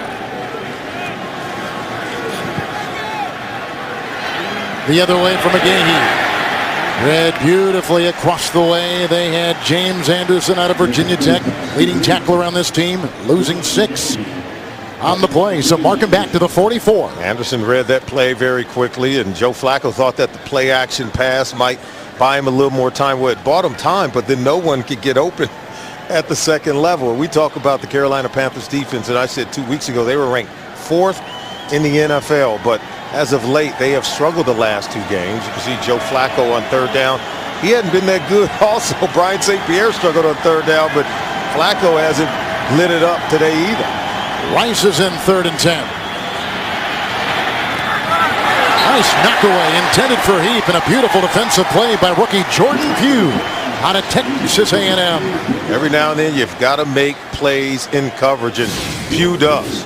Because I thought that Flacco threw a nice ball. You see the route run by Todd Heat. That ball maybe should be put on the front side of the shoulder for Heat. Nonetheless, Pugh was able to close the distance between he and the intended receiver and knock the ball down. Cook is one of the best at forcing fair catches, getting it inside the 20-yard line. Munnerlyn is back inside the 10. Cook, who is out of Nebraska, and bounced the wrong way. Touchback to the 20. 44-yard punt. So here comes Carolina's offense as we take you to New York and James Brown. Hey, Kevin, this play goes the right way as the Jets move out in front by 13. Take a look here. Mark Sanchez hooking up with Santonio Holmes. 41 yards to pay dirt. 9 plays. 92-yard drive. 20-7 Jets on top of Houston late in the third. Kevin Harlan and Mr. Film Study himself, Solomon Wilcox. That's right. Holmes had that nice catch last week in that overtime win over Cleveland. Before that, an overtime win on the road in Detroit. The Jets are riding high. Yeah, JB, the film study shows that Santonio Holmes is an easy go-to guy for Mark Sanchez because he'll break your back whether it's in the fourth quarter or overtime. Ryan St. Pierre, 1st and 10. Goodson. And he's into the secondary, brought down by Suggs. Gain of 4 up to the 24-yard line. And tomorrow on television's #1 news show, a bank heist in broad daylight, and the suspects are multiplied. A new Hawaii 5-0, that's tomorrow, only on CBS. 2nd down and 6. Carolina with the number 32 offense in the NFL. Goodson, good block by the tight end King. In the secondary, a bring down by Reed, a 12-yard first down run to the 37-yard line. They're checking the run over to that open side, going away. See all the pressure coming from the right side, but see, look at them getting it over outside of Ray Lewis, but they're running to what we call the open side of the defense where there's one less defender in the box. And so they're doing a good job of identifying where they have the matchup advantage, and they're taking advantage of it. Goodson's doing a really good job of tacking and pressing the line of scrimmage. On this particular series, Chris Carr back in at the corner. Washington was. Now Carr is in, 1st and 10. 98 yards. Here's Goodson. Flag is thrown. Carr was there with the stop for Baltimore. There was no gain on the play for Mike Goodson. Well, Goodson's doing his part. He's having himself one heck of a game. Now the offensive line has to settle down. We talk about the different parts breaking down on offense around the quarterback. The offensive line has to perform more consistently. Holding, number 65. Offense, 10-yard penalty. 1st down. Gary Williams. You know, Brian St. Pierre, how has he fared today? Look at the bad snap by Khalil. So it throws the timing of the play off. The tight end drops the ball. Another good throw. There's a drop on a 3rd down play. Should have been 1st down. And then another throw where that one could have been much better to get us. So I think there's been a variety of things that have caused this offense to struggle. Only 36 yards passing for Brian St. Pierre, an NFL low by a starting quarterback. Matt Castle had 68 yards in a game this season. 1st and 20. Second option with Redding bearing down. Threw it away, looking for Smith. Coverage by Carr. See, he's been told not to take sacks. He's been told that if nothing's there immediately, don't try to do too much, just throw it away. Because pressure is in his face. His offensive line isn't holding up consistently. But see, he's smart enough in sensing the pressure, and he knows get rid of the ball. Live to fight another day and play on 2nd and 20. Ryan St. Pierre was in that same draft back in 03 of Carson Palmer, Byron Leftwich, Kyle Bowler, Rex Grossman. Give you some perspective. 2nd down and 20.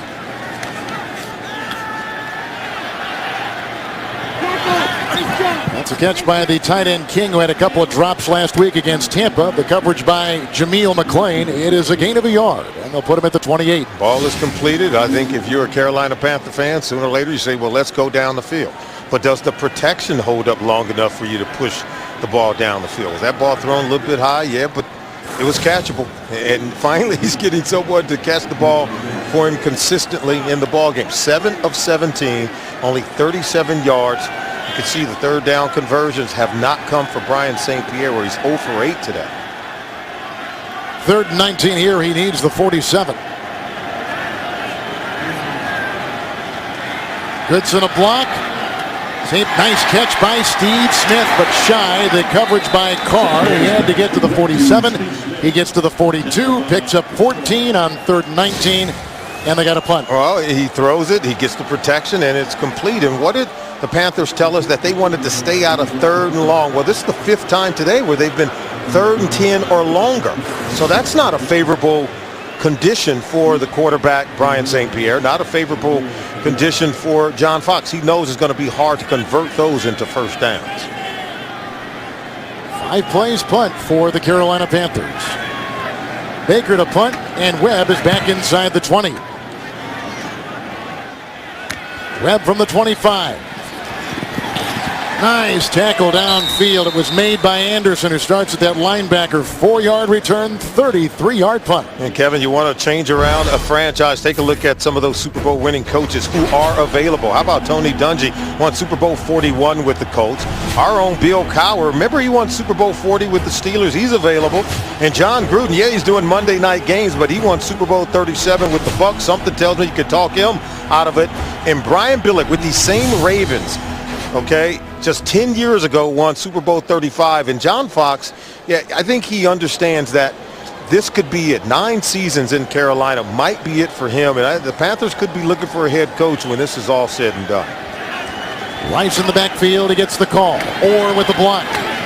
Tackle made on that defensive line by the Carolina Panther defensive lineman after the gain of 4, Everett Brown. Well, we know that Fox and Harbaugh are good friends going back many years to when they were both on the University of Pittsburgh football coaching staff. They know each other very well, and Coach Fox talked about, or I should say Coach Harbaugh talked about what he learned from Coach Fox. And you know, John Fox has been here 9 seasons. He's taken this team to a Super Bowl and probably took them as far as he could. And I think with the labor issues looming on the horizon, I think there were some things not done in the offseason that maybe could have given him a better team to field during 2010.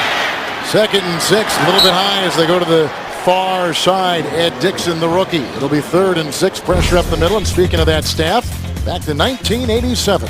Oh, take a look. There's Coach Fox, and you notice Harbaugh's down on one knee. That means the guys in the back. And you see this guy here? That's Sid Gilman, the father of the modern-day passing game. Don't forget. So if you're on the staff with a guy like that, you're going to learn a lot. And Coach Harbaugh learned a lot. So did John Fox. And no wonder why both guys are excellent NFL head coaches. I still think the testament to Coach Fox is how hard his team and the players are still playing for him. Yeah, you wonder how much fight they would show today, and they've shown plenty of fight. Yeah, absolutely, and just a wonderful spirit inside the building when you go to visit this team. 3rd and 6 for Heath. Made the catch. Was he inbounds? With the coverage across the way by Gamble. The catch was made. What a beauty. Great throw by Flacco. 16-yard pickup and a first down to the 49. We told you Flacco had the talent to really make this an explosive passing attack, and he's one of the blossoming stars in the NFL. This is a wonderful throw because that's very tight coverage on the back end of the secondary, and Heap is one of those guys. He's been there, done that, and still playing at a high level. Dixon for Heap. Heap, by the way, 4 catches and 47 yards today. He's had a terrific game. 1st and 10. Quick hitter, and the aforementioned Ed Dixon can't hold on. Wow. By the linebacking core, it'll be 2nd down and 10. He was fighting that ball. You got to go ahead and make this catch. Talk about helping your quarterback. Flacco's hit a few receivers in the hands and still seen the ball go to the ground. I think 20 of 29. If you're Flacco, look, 6 drop passes. It's the fewest in the National Football League this season, but I've seen, 2 of those drop today. Mm-hmm.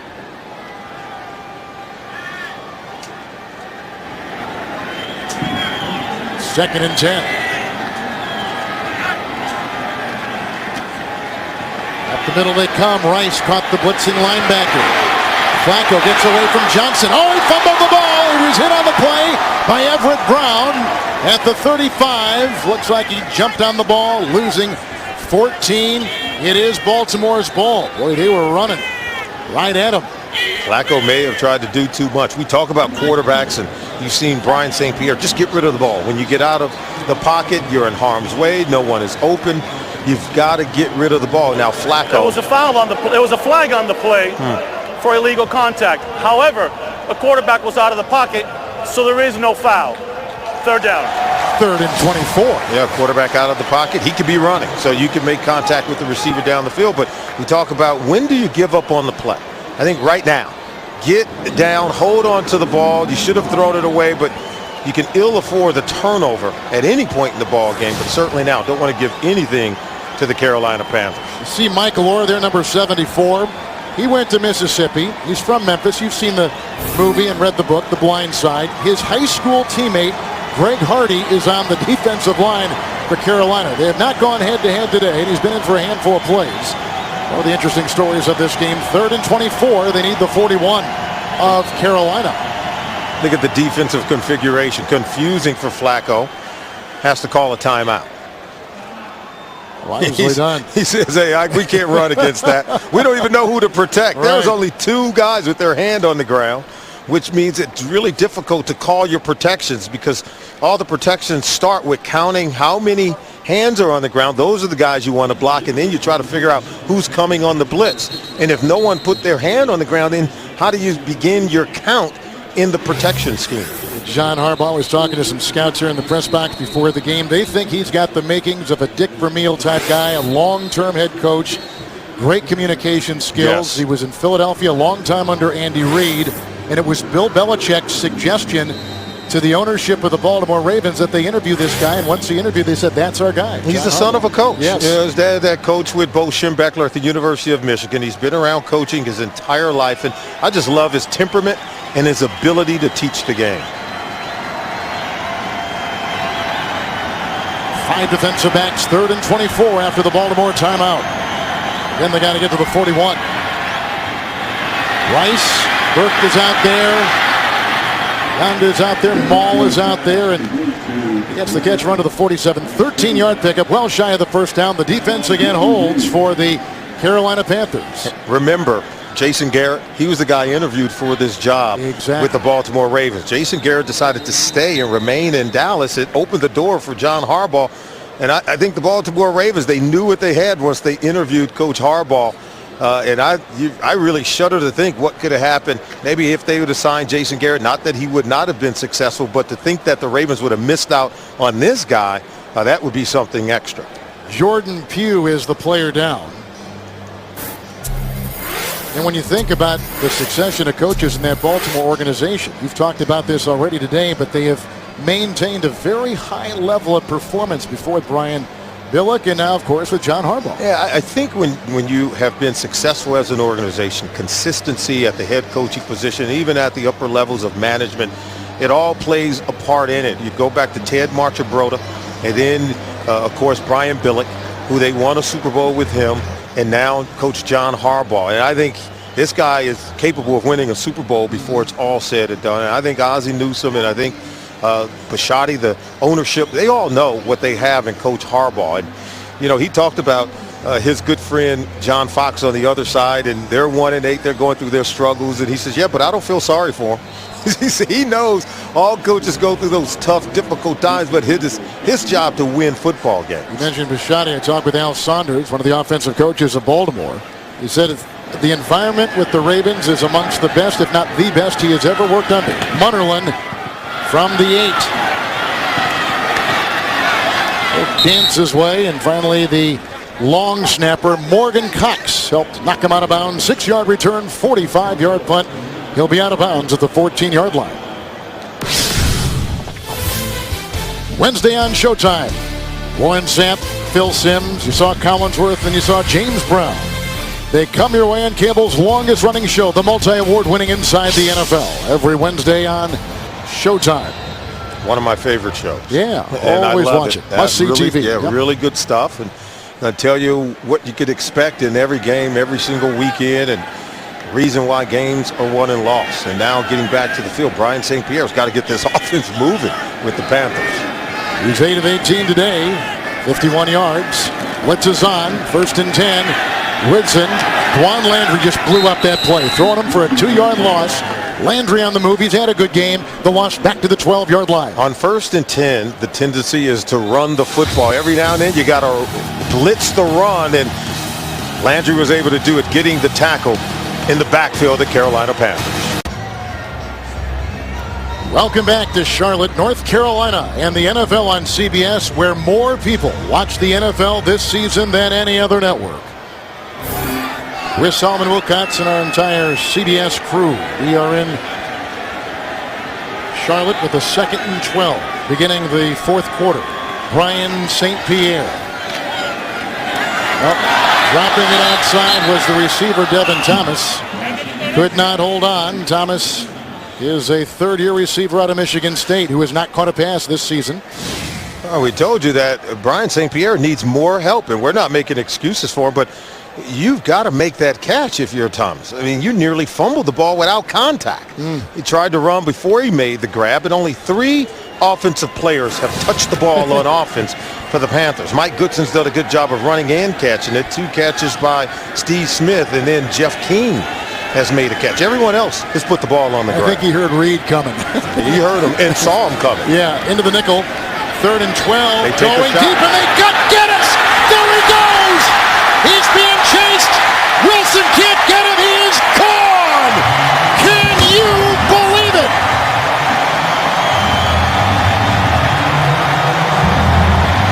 I've been calling for it, Kevin, that Brian St. Pierre had to take a shot down the field. And they decide to do so when they get man-to-man coverage against Josh Wilson.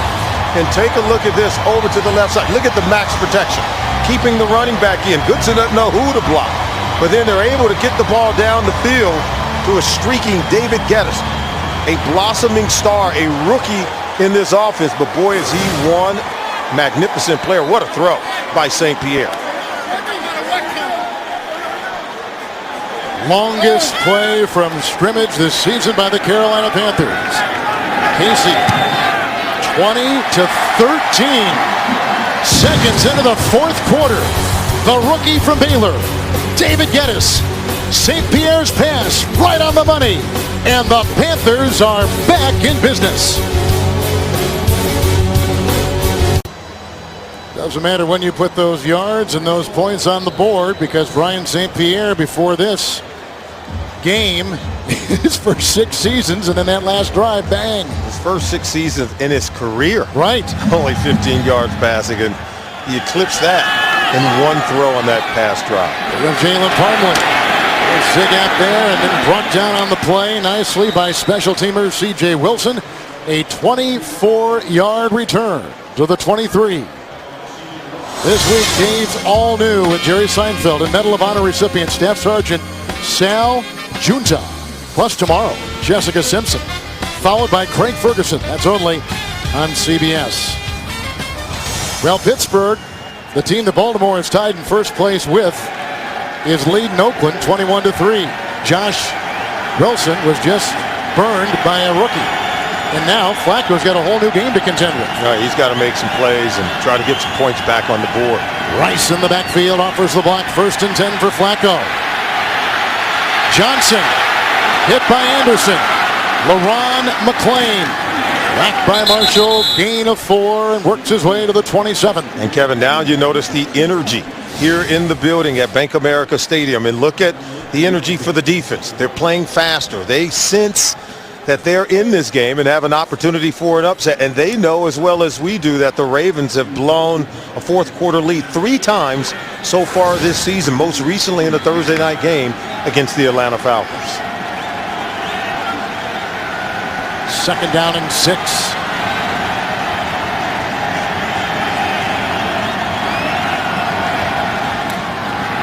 Rice among the many. James Anderson in there. No gain on the play.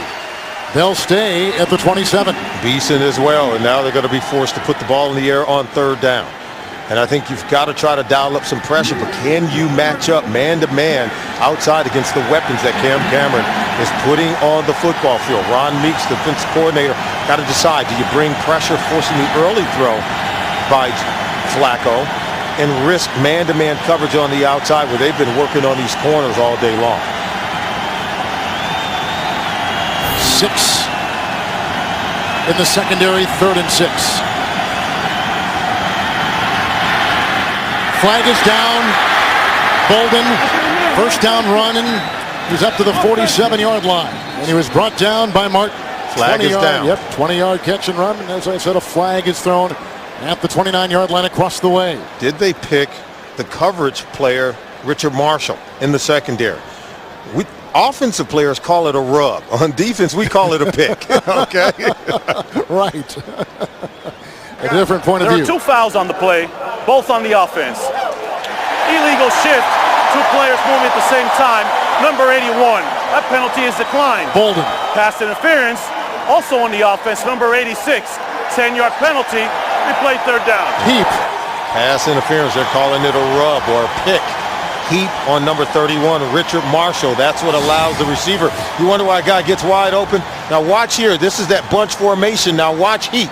See right there. Stop it right there. See, he clips and gets the one little step. And see, you can see Marshall falling down. Just one little step is all Bolden needs to get inside. So that contact down the field initiated by Heap. They're considering that and calling it pass interference. 6 defensive backs, 3rd and 16. Flacco needs the 33.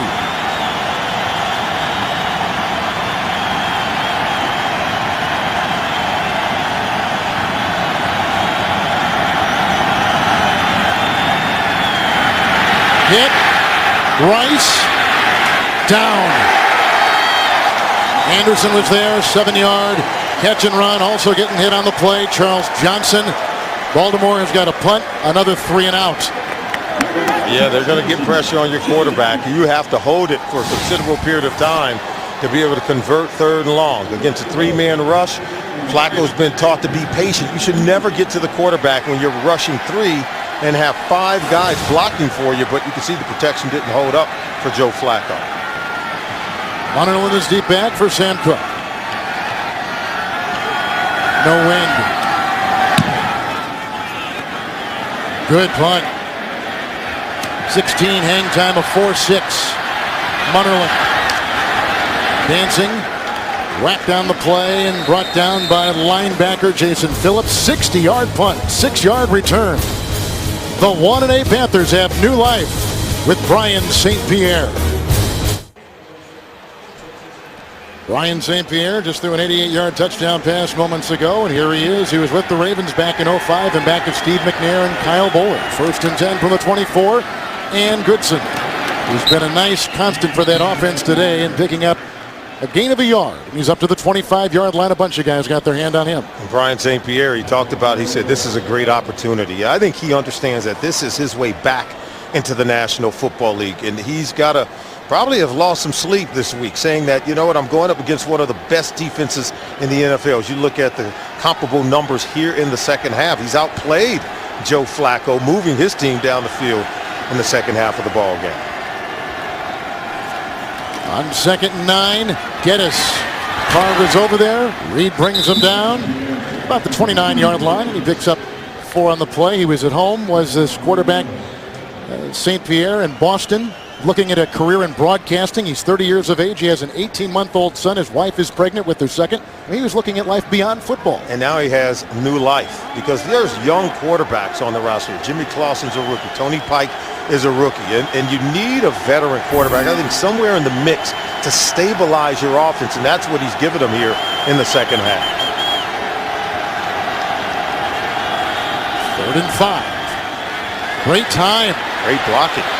King, the tight end, he does not get the first down. Great play there. Jarrett Johnson coming through. Help from McLean. Gain of 3 when they needed 5, and they got to punt the ball. 3 and out for Carolina. And look at the protection. It holds up tremendously, but nothing down the field for St. Pierre to go with the ball. So you go to your check down, you go to King. King's got to be able to make someone miss, but the speed. Now, Steve Smith, this is backside. Clear to the other side of the field. Is he open? Absolutely. I think they're only giving Brian St. Pierre one side of the field to read, then get rid of the football. Baker to punt, and Webb is back, and this one's got good hang time. Webb is going to fair catch it back at the 20. Anything over 4-5 hang time is good. That was 4-8, 48-yard punt. Flacco's got the ball, up by 7. And some interesting numbers as we're in the 4th quarter. This Baltimore Ravens offense has cooled off, and you talk about heating up. Carolina Panthers defense has had their number. Rice is in on 1st and 10. Big hole, and there he goes into the secondary, and jumping on his back is Marshall. Weaving his way to the 34. 13-yard pickup and a first down for Rice. Coming up next, the game you've been waiting for is Peyton Manning and the Colts take on Tom Brady and the New England Patriots. It's coming up next.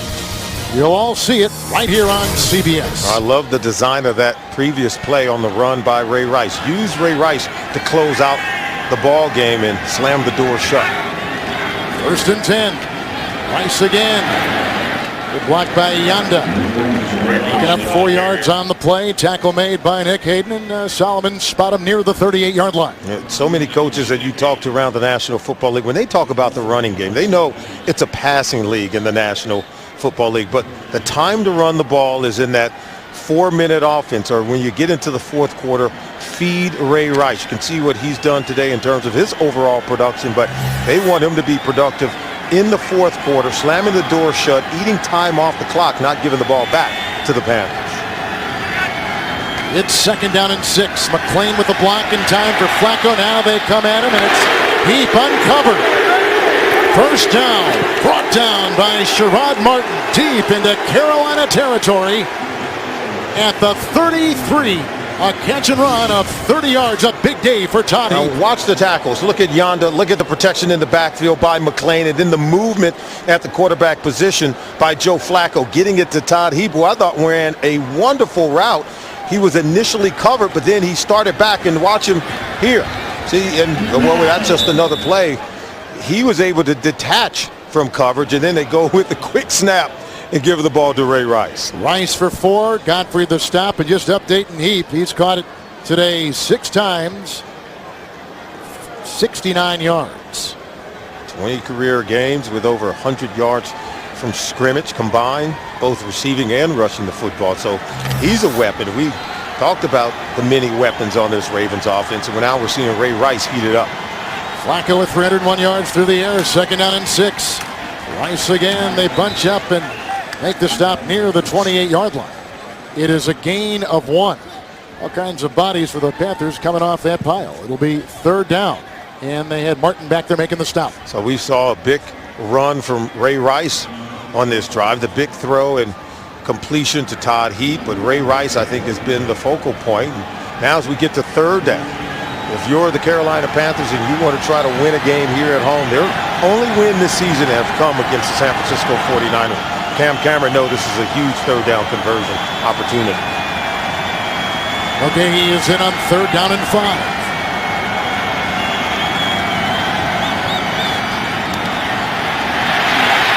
Down he goes at the 32. Hit by Greg Hardy. And on the bottom of the pile, they have Everett Brown. They combine 3rd sack.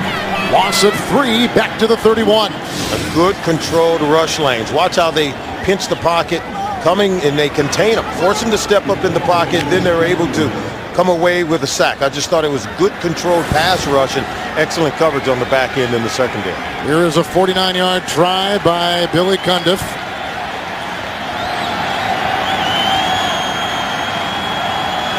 No win.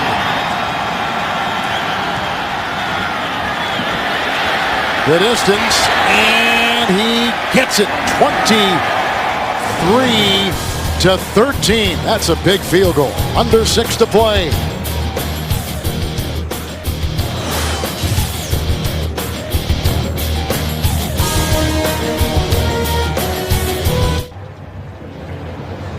Well, with the Steelers wiping out the Oakland Raiders, it's a big game for Baltimore. They and the Steelers came into this game tied for first place atop the AFC North. We just saw a 49-yard field goal moments ago from Billy Cundiff, making the lead 10 for Baltimore. Devin Thomas is deep back. Another touchback, 4 today by Cundiff. Well, last week, a heartbreaking loss in Atlanta for the Baltimore Ravens. Falcons trailed by 1.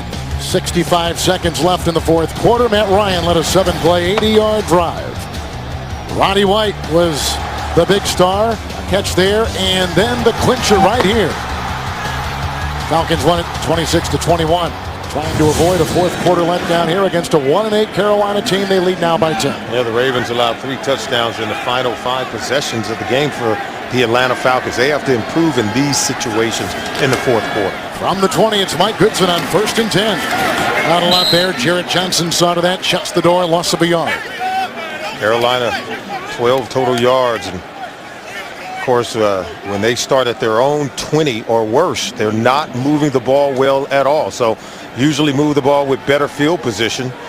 And there's no sense of urgency in this situation from the offense because a couple of scores and they could take the lead. So you got to come out slinging it. This is where you allow your quarterback to take chances in ball games.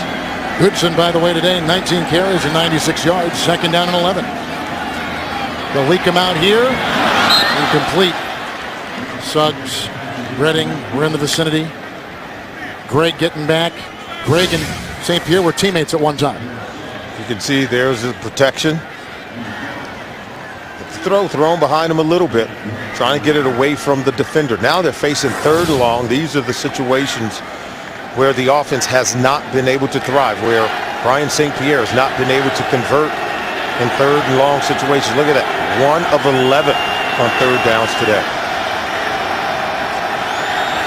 Goodson remains 3rd and 11. St. Pierre intercepted. It's picked off by Reed. His 4th interception with the lateral. Landry trying to get by Gross over the pylon. Touchdown!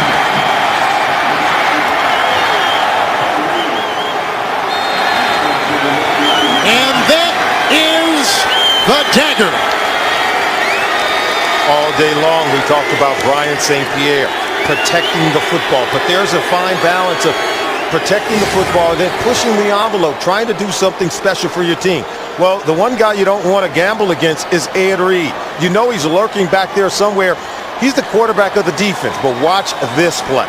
This is helping to put points on the board and slam the door shut on the opponent. Just flipping the ball over to Landry, knowing he has a better chance to get it into the end zone than you do.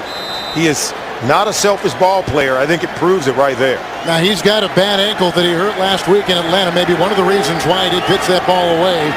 But he's come back and played 3 games since missing the first 7. He's got 4 interceptions. The extra point makes it 30-13. First place, Baltimore. What a play. I always say the Baltimore Ravens, they play defense as if they're on offense. Now, he could have laid down if he wanted to save the ankle, but he wanted points on the board scored by the defense. Brian St. Pierre saying, hey, I want to keep my job. I got to make a tackle. He's not able to get to Landry in time, and he sensed that failure and a loss looms large at the end of this ball game. Number 54, Ed Reed. Someday he will be in Canton. 32nd player in NFL history to have 50 or more interceptions. And boy, no one has found the end zone for his football team as much as Ed Reed, or helped his team get into it. He's returned punts for touchdowns. He's intercepted passes, and you could see allowing someone else to score the touchdown. I think he's a wonderful leader. He leads by example. Coach Harbaugh talked about it, and boy, he affects this team in a positive way. Look at the return yards, only behind Aaron Sharper and Rod Woodson.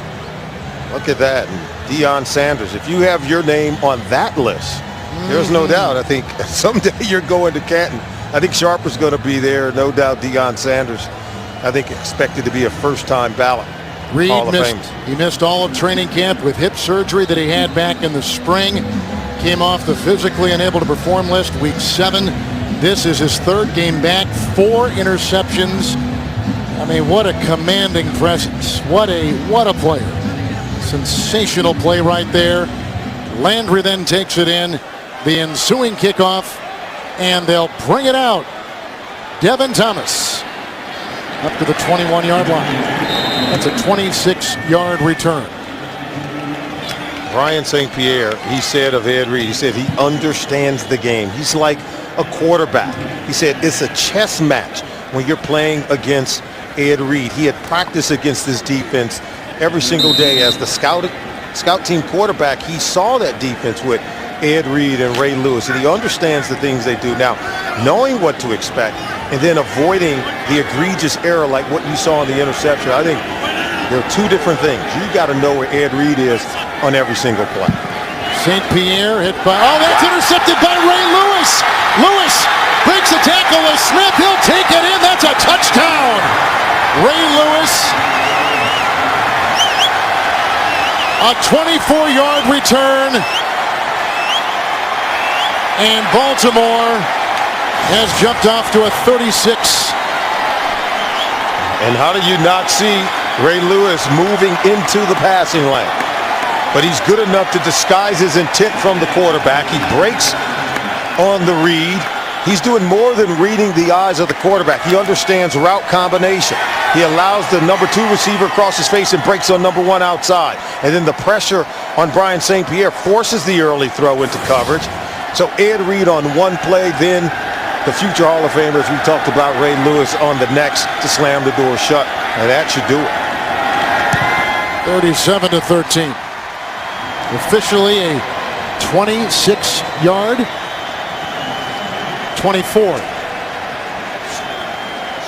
24-yard return. 30 career interceptions.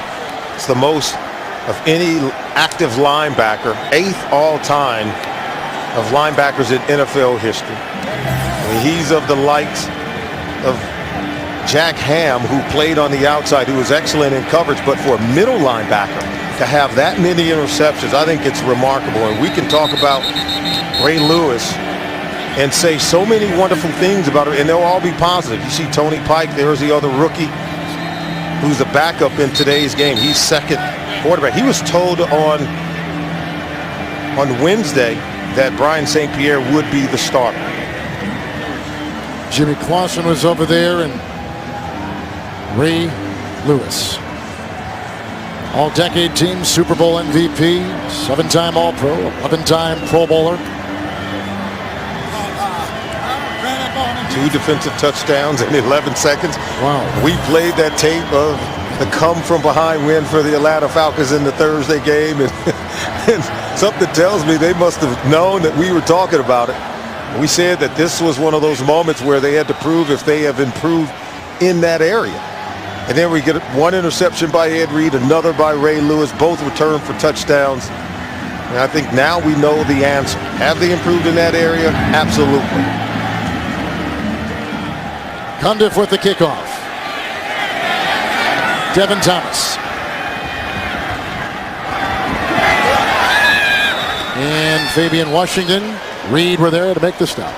20-yard return. Well, you can circle the top right there. Pittsburgh 28-3. They'll still be tied for first place, it looks like. At the end of the day, it's 7-3 apiece.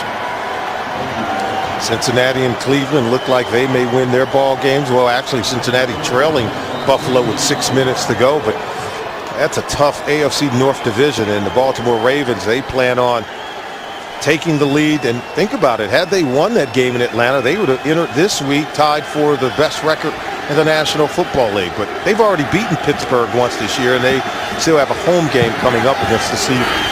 It's Goodson on 1st and 10. Ray Lewis is right there, and a gain of about 2. Yep. Baltimore does have the tiebreaker over Pittsburgh. You're right. Absolutely. And we talked about 4 of their next 6 games coming up at home. They have a home date against Tampa, against Pittsburgh, New Orleans, and Cincinnati. So John Harbaugh, they felt that they could come in and get a win here, they would improve their record to 7-3, and then 4 of their next 6 at home. Very favorable. It's 2nd down and 8. Nice catch made on the cross. Steve Smith, 36-yard line, hit by Wilson. 20-yard gain on the play and a first down. Something you haven't seen enough of is Steve Smith going down the field. You started the season with Matt Moore, then you go to the rookie Jimmy Clausen, now Brian St. Pierre.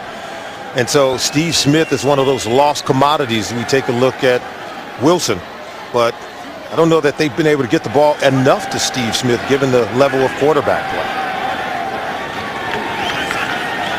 1st and 10. Going down the sideline, and that's incomplete. Wilson and Smith were jousting.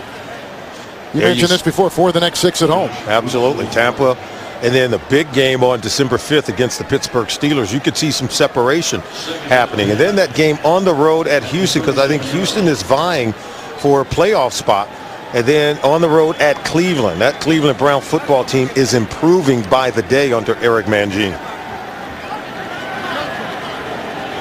2nd down and 10. You get the sense that's one coach talking to another coach. Yeah, right. Even though one is wearing pads. Exactly. Nakamura has taken the place of Reed. Here's a sack by Suggs. Lost his hat. Suggs comes in. 7th sack of the season for him. 65th of his career.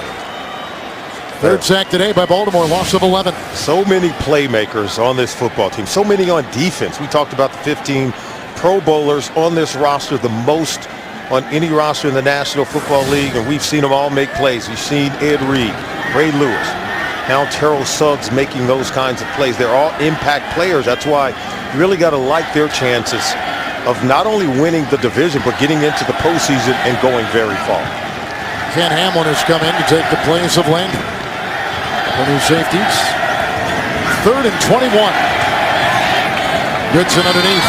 Ray Lewis has got a beat on him. And Josh Wilson knocks him head over heels. Catch and run of 7 yards. Boy, they are making plays. They're flying around. Watch Ray Lewis maintain leverage on this play. Pressing the ball towards Wilson, who cuts him out. Woo! Taking the legs out from up under Goodson.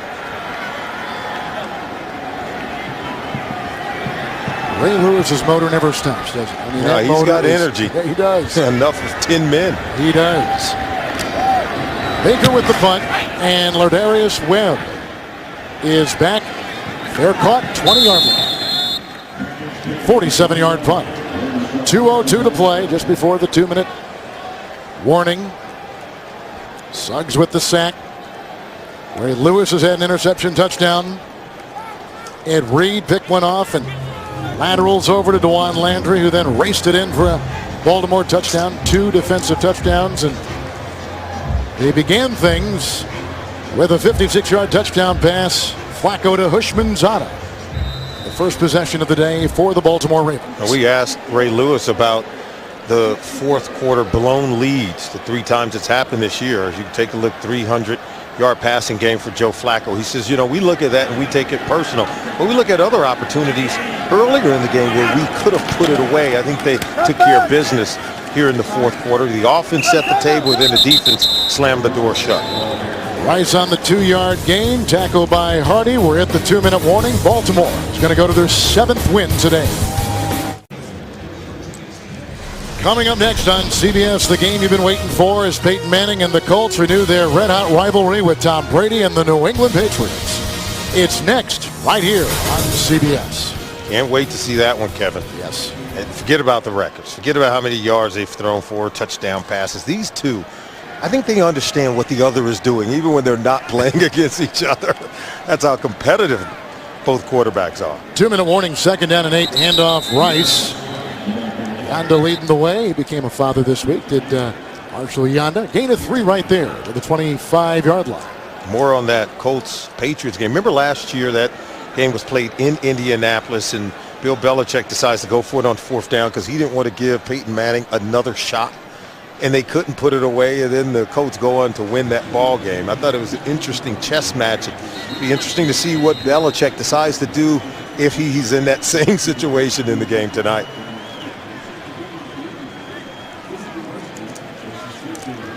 Panthers have had 6 non-winning seasons in the 9 that John Fox has been here, but he has taken the team to 2 NFC Championship games, 1 Super Bowl, and when Jake Delhomme had that 5-interception game in that playoff game, to me that was kind of the beginning of the end in some ways. Yeah, and this year, even though they decided to not bring back Jake Delhomme, I thought it was a sort of a misstep not to bring in a veteran quarterback. They decided to go with Matt Moore. He became hurt, and I don't think it worked out in the early going of the season, and then of course, the rookie quarterbacks have not done well, and I think they struggle to win games. Number 98, defense. The 5-yard penalty will result in a first down. Jimmy Clausen is the quarterback normally. He had a concussion last week. That's why he is in civvies today, not playing. They called Brian St. Pierre, and he was quarterbacking today. There's Pike. He's the rookie from Cincinnati. A lot of people thought that he may get it, and it was a controversial decision to literally get a guy out of his living room who had not been to training camp with any team, had not had anything but no practice going into his 4 practices this week with Carolina, and being named the starter. And played really good up until his last 2 throws. Sure. 1st and 10 handoff to Rice. He wheels to about the 35 and picks up 5 yards. And another timeout, and Carolina will take this. They've got 1 left. And Joe Flacco, he told us last night he wanted to do a couple of things. Get off to a fast start. Did that on a touchdown strike on the first possession of T.J. Hushmanzada. 24 of 33, over 300 yards passing. I thought he was really good in this game today. Moved very well, threw the ball accurately. More importantly, no interceptions on the day from Flacco. So proved that he can put points on the board when this team travels on the road. With his offensive coordinator, Cam Cameron. He asked Joe last night how comfortable he feels. He says, I feel comfortable. You know what? My offensive line feels so comfortable because they've all been together for a long time. Yeah, 3rd year in the system under Cam Cameron. Spends more time trying to study the opposing defense. It doesn't have to relearn a new offense every year. That looked like maybe somebody moved. It was a 2nd down and 5. Encroachment, number 68, defense. 5-yard penalty, 2nd down. Andre Neblett, rookie free agent out of Temple. So they push the ball to the 40. Inches shy of a 1st down. 2nd and less than a yard. Carolina with 1 timeout. Baltimore with 2. Ravens will be 7-3 for just the 2nd time in their history. Last time was back in 04. Klein on 2nd and 1. Dragged down by Hardy. No gain. Well, today they played what we call good complementary football. Carolina, this is their 3rd and final. This will be a 30-second timeout. Coach Harbaugh, like, what are you doing? Why call timeout? You can see coaches get annoyed with those little tactics when you look at the scoreboard, the timing of it all, and then why would you call a timeout? Why are we delaying what I'm sure Coach Harbaugh considers the inevitable? And we kind of had that thing going on last week in Denver between Todd Haley and Josh McDaniels. Right. But these guys are such great friends.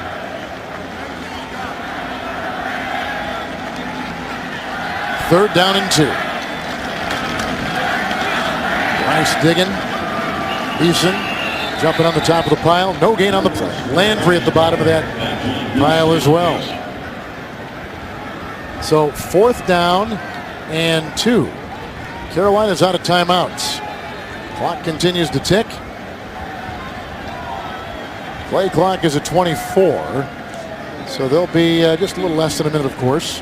About 50 seconds. Can you imagine? First win over the Carolina Panthers. It's the 4th time they played. They came into today's game 0 for 3 in games against the Carolina Panthers. Coach Harbaugh gets the Panthers, excuse me, the Ravens their first win against Carolina.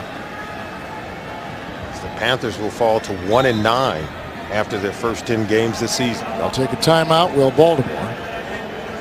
So they've got 1 left. Carolina is out. 52 seconds to play. So on the road now, Baltimore is going to go to 3-3. 7-3 overall. We've shown you that Pittsburgh has beaten Oakland, and so they'll stay atop the North. What a division that is. 7-3 Baltimore, 7-3 Pittsburgh. In what has been a wild season. So unpredictable. Green Bay beat Minnesota. You see their bottom left. Washington, Tennessee tied at 16.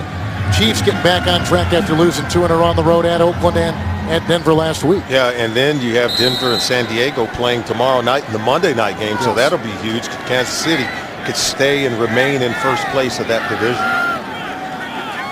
We're tied with the Raiders.